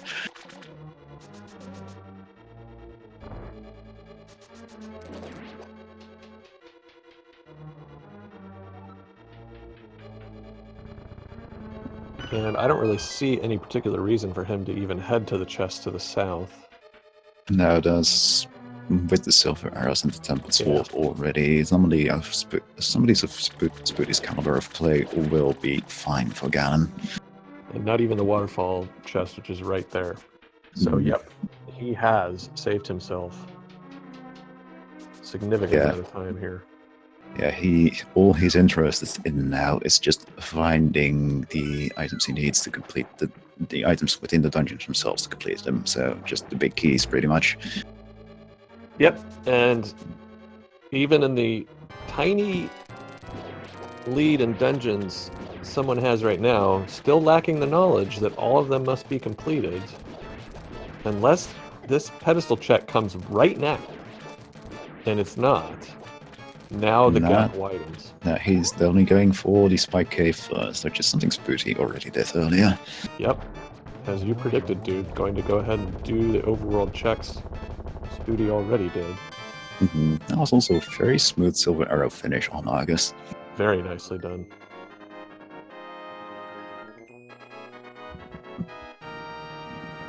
And we are back to dungeon parity, but not knowledge parity.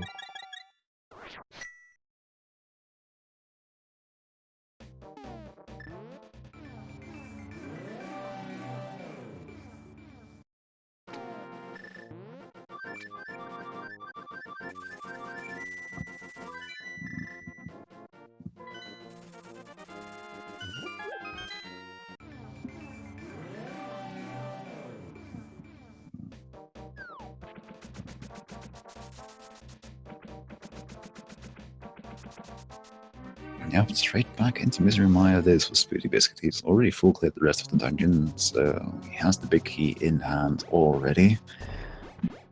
So it's just a straight shot to Phitrius. Someone going to 3. That'll be interesting. And making the check. He is going to make the check before doing the Half-Pack Cave, so he is going to know very shortly that what he wants to do now is clear Misery Mire.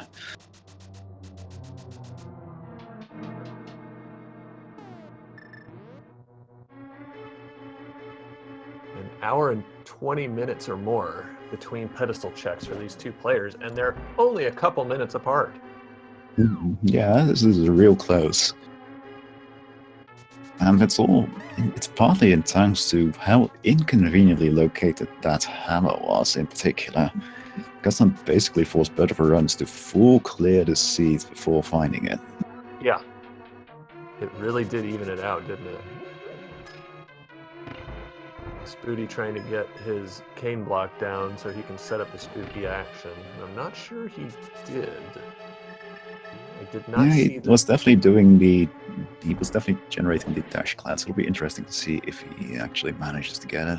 Yeah, it didn't look right. He did switch to the bombs, however, so I think he isn't feeling it. Yeah.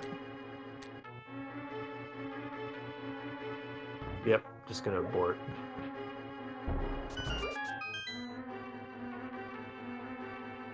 But yeah, at this rate, the difference you see in times between our runners is pretty much what they are going to be, because both of our runners are at this point going to go clear Misery Mire and then make their way through Total Rock as quickly as possible before going into Ganon's Tower. And in essence, someone's check of the pedestal was his go mode transformation. Yep. So it's just a difference in the go mode timing now. Great job by Spooty on those eyes. Yep. It's nothing quite like Silver Arrow Phitrius. Yeah, and when it goes that smooth, it just feels great.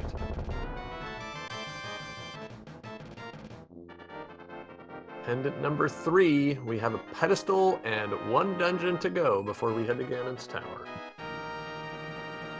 And someone chasing feverishly right behind.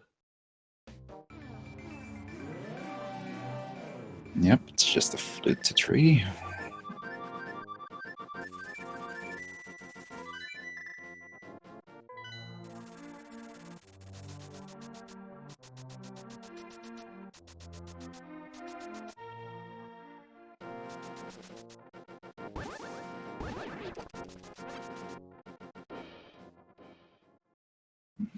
After that, we get a brief musical interlude before we get our master medallion, the Quake medallion.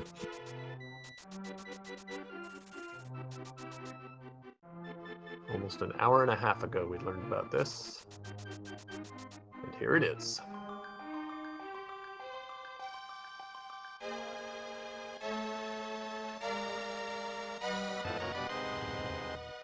There we go. That is all the items needed to complete the game in hand as well. We already had the knowledge, and now we have those items too.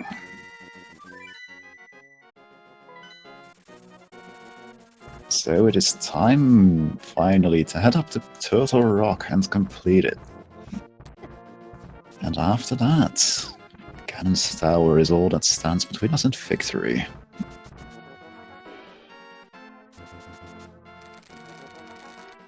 It would be interesting to see what these two runners' times are entering Turtle Rock. Yeah, definitely.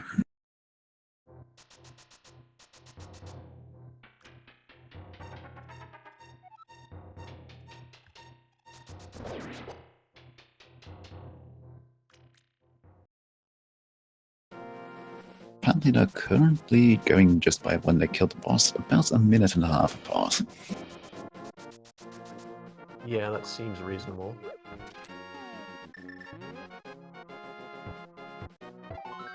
So, and 90 seconds is a difference that could easily be made up through execution throughout the dungeons here.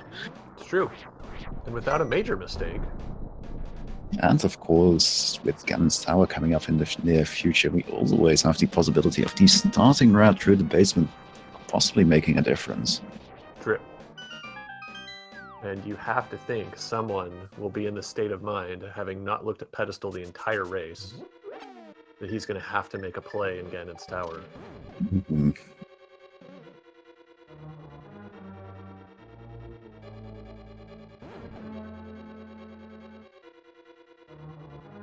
It feels like one of those times because you always wonder and you always want to second guess yourself.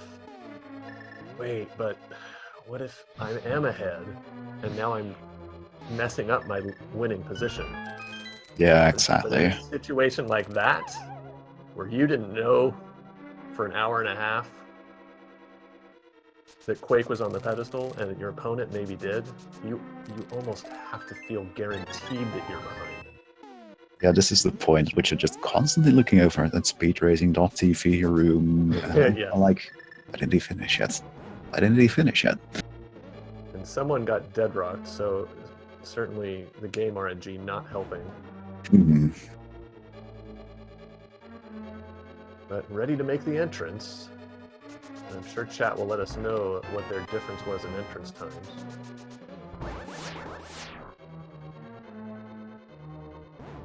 Yeah, for better for runners, it can't be a good feeling right now because I was putting out that early knowledge advantage. It didn't really amount to much because he came pretty close to full clearing the game anyway. The only thing he really ended up skipping is a couple of chests in back of Swamp Palace. It's true. For what an excellent play checking the pedestal was, it sure didn't provide much advantage. Mm-hmm.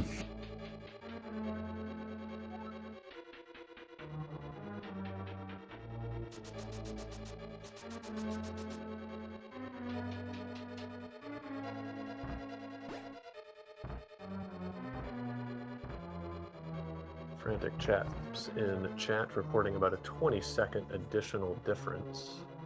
There's also an easy mistake somebody could make right here because yeah, we have a very vanilla true. big key, and it's you quite often see people forget that they don't have the big key yet and do need to actually go to the right here and pick it up. But Spooty isn't forgetting.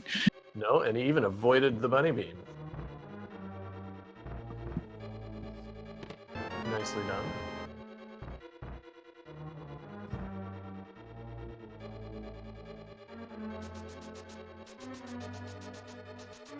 Then there is the potential for skipping the big chest here and possibly getting some time at it at the risk of them being a small key in there that you do need at this point, because if you do have to check that middle island right there, you need to find all 4 small keys in this dungeon. It's a much bigger gamble than when you don't have to check the middle island. And Spooty is playing it safe.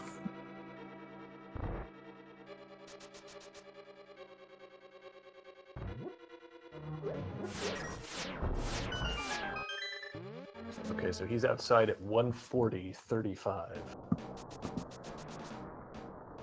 Back in at 140.40. And it was a safe skip, so there's a potential for a time gain by someone there if he makes the right choice and, in fact, skips the big chest. It's true. That would be a heck of a gamble. Because there really is no backup. This one obviously forced.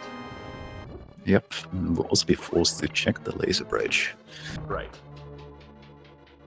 See if someone can avoid the bunny beam. No. Oh, he's forgotten. No. Yep, he doesn't realize he doesn't have the big key yet, so this is going to be a bit awkward for him. Yes, it is. Oh, what a shame. You hate to see a race like this come down to something like that. Yeah, it's really unfortunate when something like this loses somebody time. Or, well, this is someone time, I should say. Well, he's just saved some time. Yeah, because now he knows, oh, it's a vanilla big key. And Yes. at least this way, these two pokies right there will stay dead, so he doesn't have to clear them again. So, disaster, but not a complete one.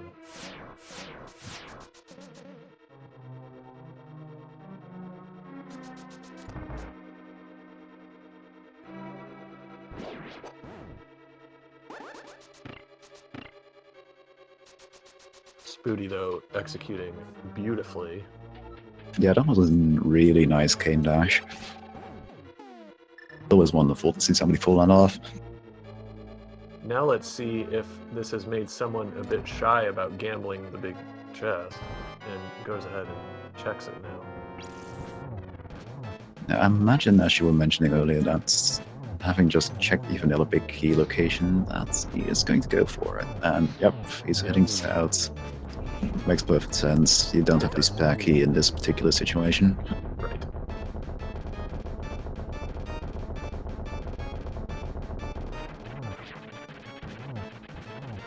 This is the double spin it, but then still a nice and quick kill of Trinex right there.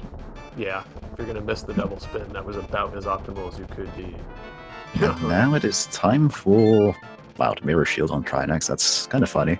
But regardless, it is time for the favorite game of people in chat everywhere. It is the big key guessing game time. And it's going to be, you're going to have to get your guesses in quick, people, because, well, we're going to stop at this. Around the time our runners enter our runner enters Ganon's tower. And with Total Rock being our last dungeon, that is pretty close by.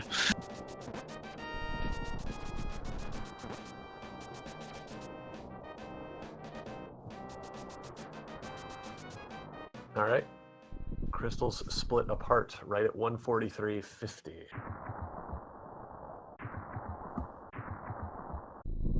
I think we're looking at right around a 3-minute lead, perhaps, at this point. Yeah, the mistake with the vanilla big key wasn't really costly because they were rather much closer before now. Right.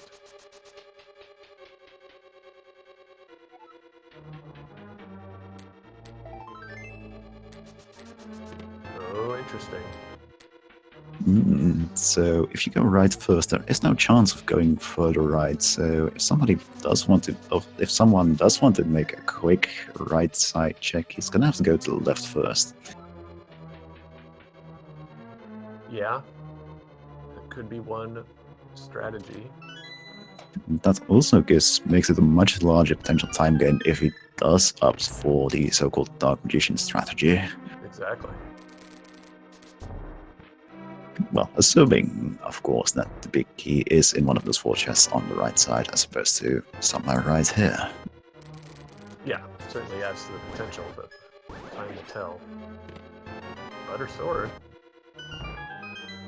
Wow, well, Spooty must certainly feel rewarded for skipping those chests in Swamp Palace, considering he got all the convenience items to make the game easier right there.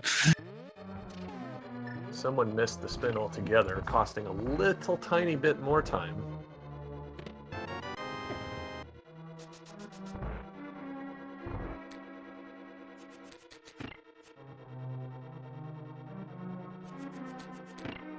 No, it's nice that you use the red boomerang rather than the blue boomerang. Yeah. Good strat.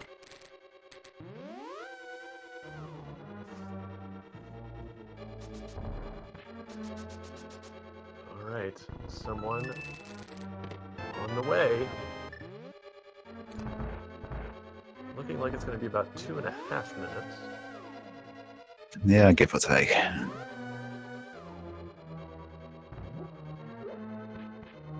Yep, about 2 minutes 20 seconds from 143.50 to 146.10. Let's see, what do we have in the randomizer room? Ooh, Nothing yet so far.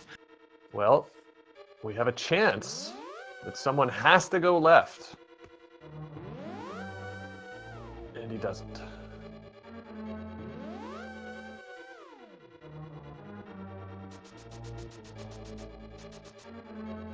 Anyway, with this particular route being taken, the upcoming Bob's chest is, I believe, chest number 14.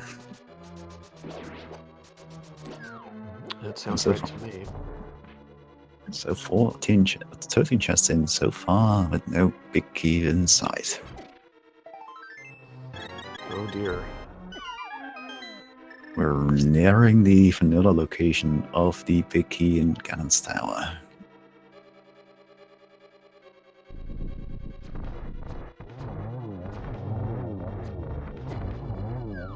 Nice fight.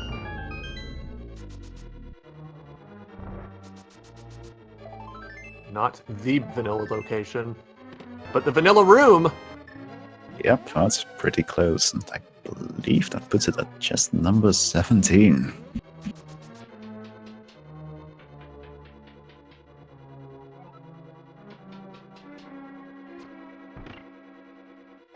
$17 it is. We have tile room and the 4 on the right side remaining.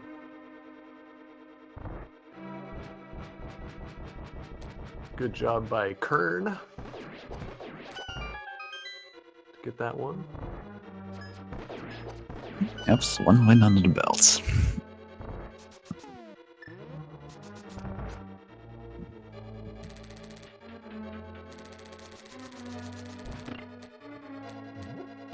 But at this point, it is a clean execution race. Is all that's remaining, with someone taking the same round through Ganon's Tower. And at this point, Spooty started off with a well over 2 minutes head start on clearing the gauntlet, so advantage is definitely on his side. That's for sure. Our runners are exceptionally well equipped. You're not likely to see a death. A fall to Ganon is a possibility anytime. It's minimized by the presence of the golden sword. Yeah, with the golden sword in hand in particular, both of our runners are practically guaranteed to get 1 cycles on each and every phase of Ganon. And that is one of the things that generally with the Tempered Sword can make a difference in execution, because landing the 1 cycle on the first phase in particular can be rather tricky if Ganon doesn't want to cooperate. Absolutely. Brilliantly done. Yeah, those were some really nice one-shots.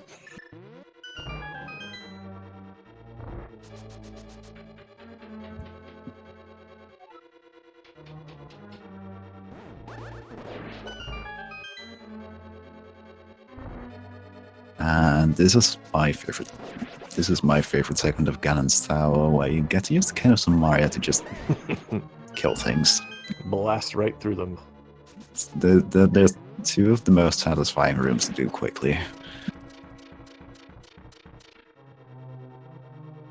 All right, someone up the stairs right on 1 hour and 50 minutes. Yeah, both of our runners are at this point probably not feeling too good about themselves, because this stage of the tournament, a lot of runners will be expecting runs that are a bit shorter than this. For sure. 1 hour and 50 minutes in, now that we're in the round of 64. Phew, pretty rough. Yeah, it is. That said, given the layout of the items, the long searches these guys had to engage in, that both Yeah. are looking at sub 2 hour times is pretty remarkable. Definitely. Both of them, it should be said, pretty much full cleared the game. Yeah.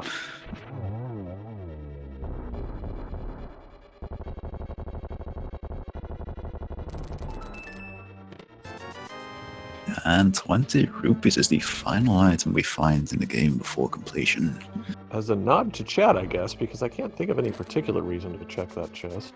That was like the only thing he might have been hoping for was maybe a heart refill through the sank heart or a piece of heart, but I don't think he needs it. I don't think so.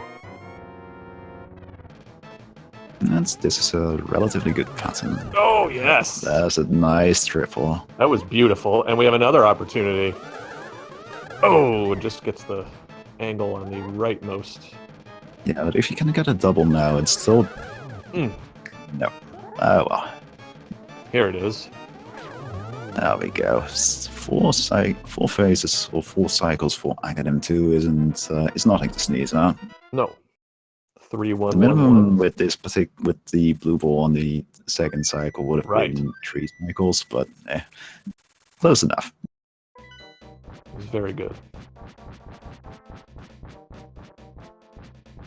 One last pig to skewer.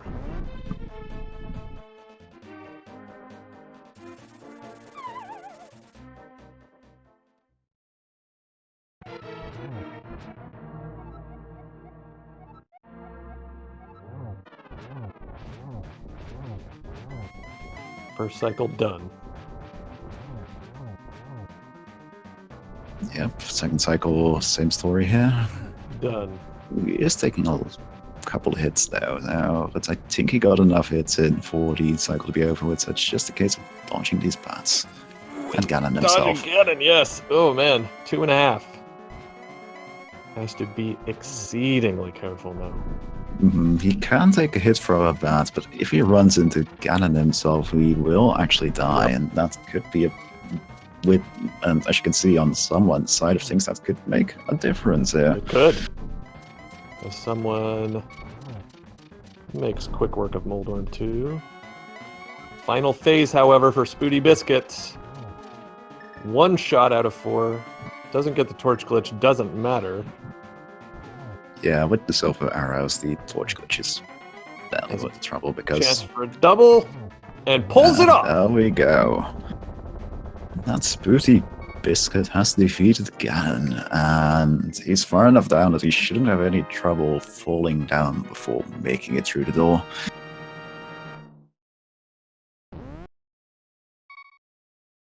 Yep, there he goes. SpootyBiscuit has officially finished in the first place of this particular seed with a time of 1 hour, 53 minutes and 44 seconds. GG to Spooty. Well, someone just beat Aghanim right as he got that news. Yep. Nice fight as well on his side.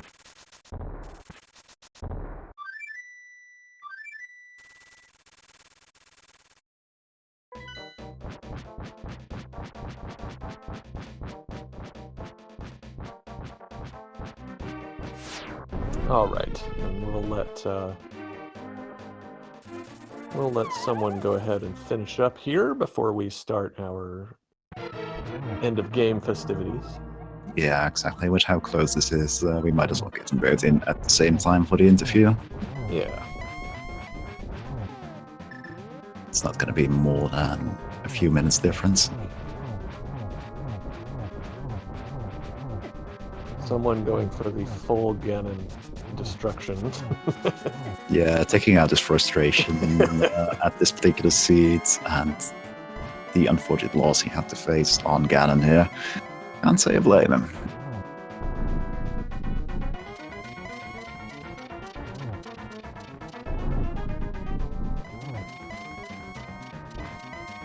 Just a couple of Ganon teleports to go, and then it's Silver Arrow time.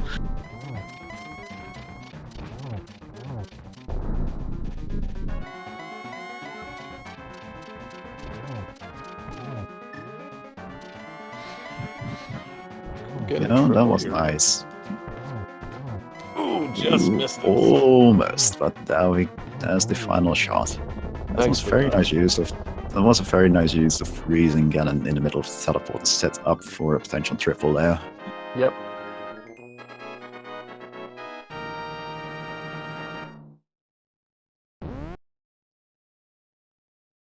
And with that, both of our runners are finished, with someone325 finishing with a time of 1 hour, 55 minutes, and 58 seconds.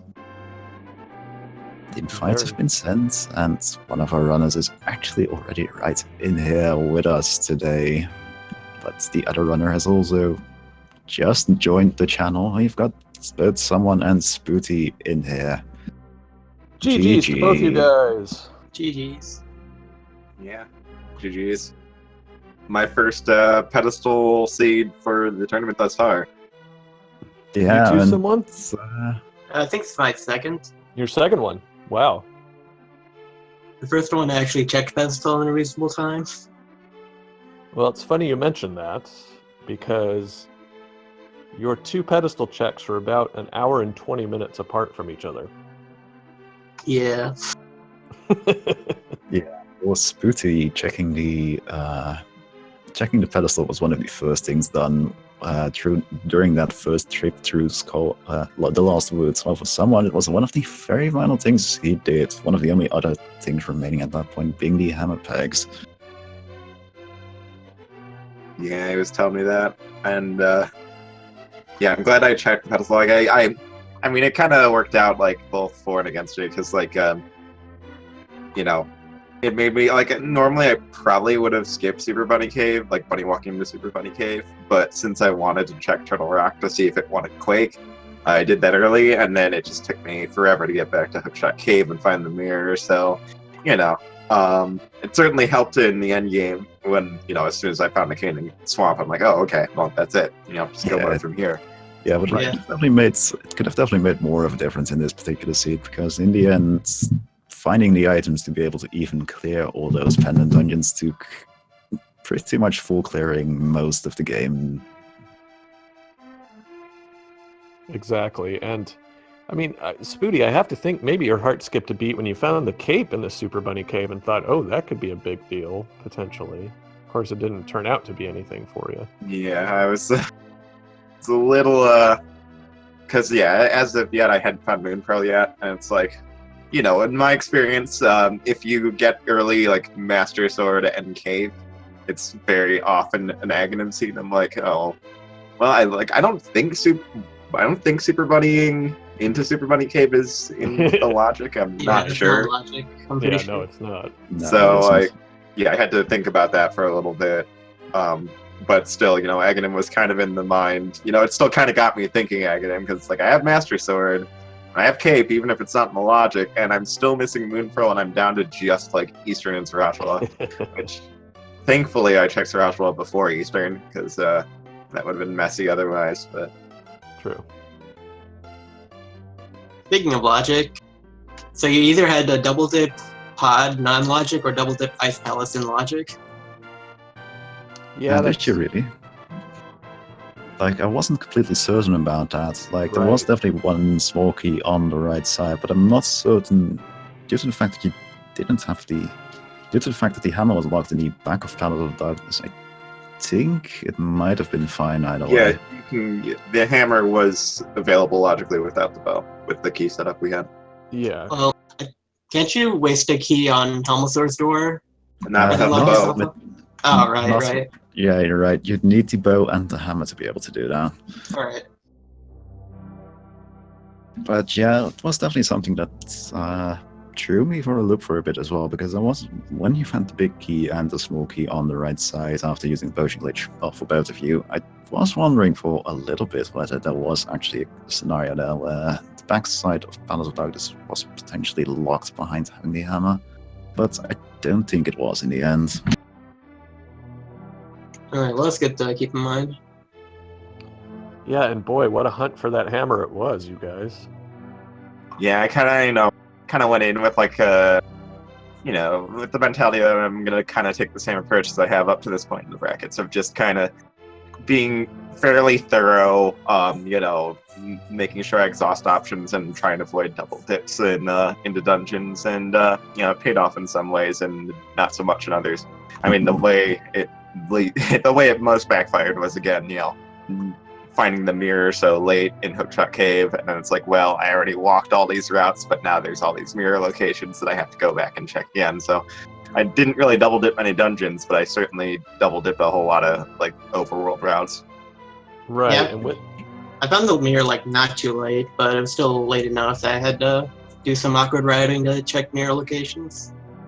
Yeah, but we ended up finding it pretty late. Someone did find the mirror a little earlier than you did, Spooty, but not enough to make a difference, obviously. yeah. With that in mind, Spooty, I'm curious if even though you did make the early pedestal check, did you feel behind there towards the end? I was kind of feeling like it was a little bit up in the air. Like I was kind of hoping that that was the scenario that I had operated under the knowledge of pedestal, and that someone had maybe skipped that and was like full clearing swamp, and apparently that's exactly what happened. But at the same time, it's like we got that early book. You check the Lost Woods at some point, and it's right there. So he probably checked it, but I was just kind of hoping that was the case. And Yeah. Usually I wanted to check head after Skull Woods, but we didn't find mirror early enough for that. Yeah. So I just And kind of put it off. So likewise with your super late check, did that make you feel behind someone? Yeah. Yeah. Yeah, then you had the unfortunate mistake you made in skipping the Vanilla Big Key location in Turtle Rock. Well, that was where the Big Key was hiding. At least you recovered from it fairly quickly. Yeah, I made quite a few of those mistakes throughout the seed. Well, I don't think you can point to it as the difference, but it was, it was just something that put you at the slightest bit more of a disadvantage. I was curious to ask you, both of you really, had there been a small key on the right side, might we have seen a full right from either of you? oh yeah, definitely. That's usually the route I take. Okay, so that's your standard. Usually I don't go like full right. I check the first 4 chests and then go left side. Okay. Oh, well, yeah. I go to the conveyor room, grab the small key, and then head to the left. Is usually I don't go through the all the way to Ice Armors on the right side usually. Yeah, Partly because that collapsing bridge room is absolutely terrible. Although Yeah. Not great, is it? no, when you got Kane or Burma or Cave, it's fine. But Yeah. For what it's worth, we've just seen someone's numbers flash up, and Spooty, he only got in the mirror 5.5 minutes ahead of you, funny enough, so it was not a big difference. okay, that's probably the difference of me dipping into Mire before going up there. Pretty much. Yeah, I think that's exactly what it would have been. Yeah. Someone ended up with 9 more locations checked. So your ability, Spooty, you go-moded obviously a big portion of Swamp, and then probably just another check here or there, and that's the difference in those numbers. Yeah, I could have skipped Fat Berry and Spike Cave if I knew what was on pedestal. Right. Yeah. Meanwhile, Pyramid Fairy was like the only thing outside of half a swamp that I skipped pretty much. Like it was a rough run. Near 100% clears for both of us, which is not at all surprising. But and you both sub-2'd it, which we were talking about is that's no easy task with this seed. I like how one of the uncle quotes is the seed is sub-2 guaranteed. Yeah. Well, you would have been right in this case. You both did finish up too, even with how fun this seed was. yeah, I can hear the air quotes from here. Yeah.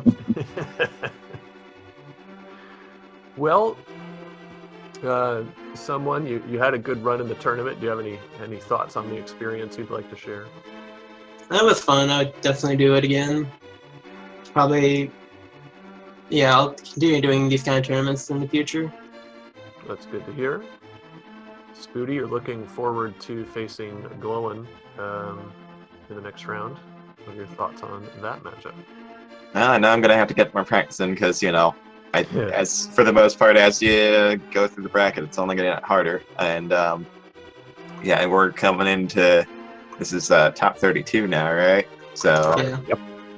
yeah, when you're talking top 32 out of a tournament that started with 512 people, there are no pushovers, there are no slouches. You really got to be in the top of your game. So, I mean, I would say the same for anyone who made it to the bracket stage, honestly. Yeah, I think that's a fair statement, and it's just getting tougher each time you cut it down by half again. Just nowhere to hide, really. In fact, looking ahead a bit, it looks like your opponent has already been determined, Spooty. It's going to be Gloin. Yeah. Yep, looking forward to it. That's good to hear.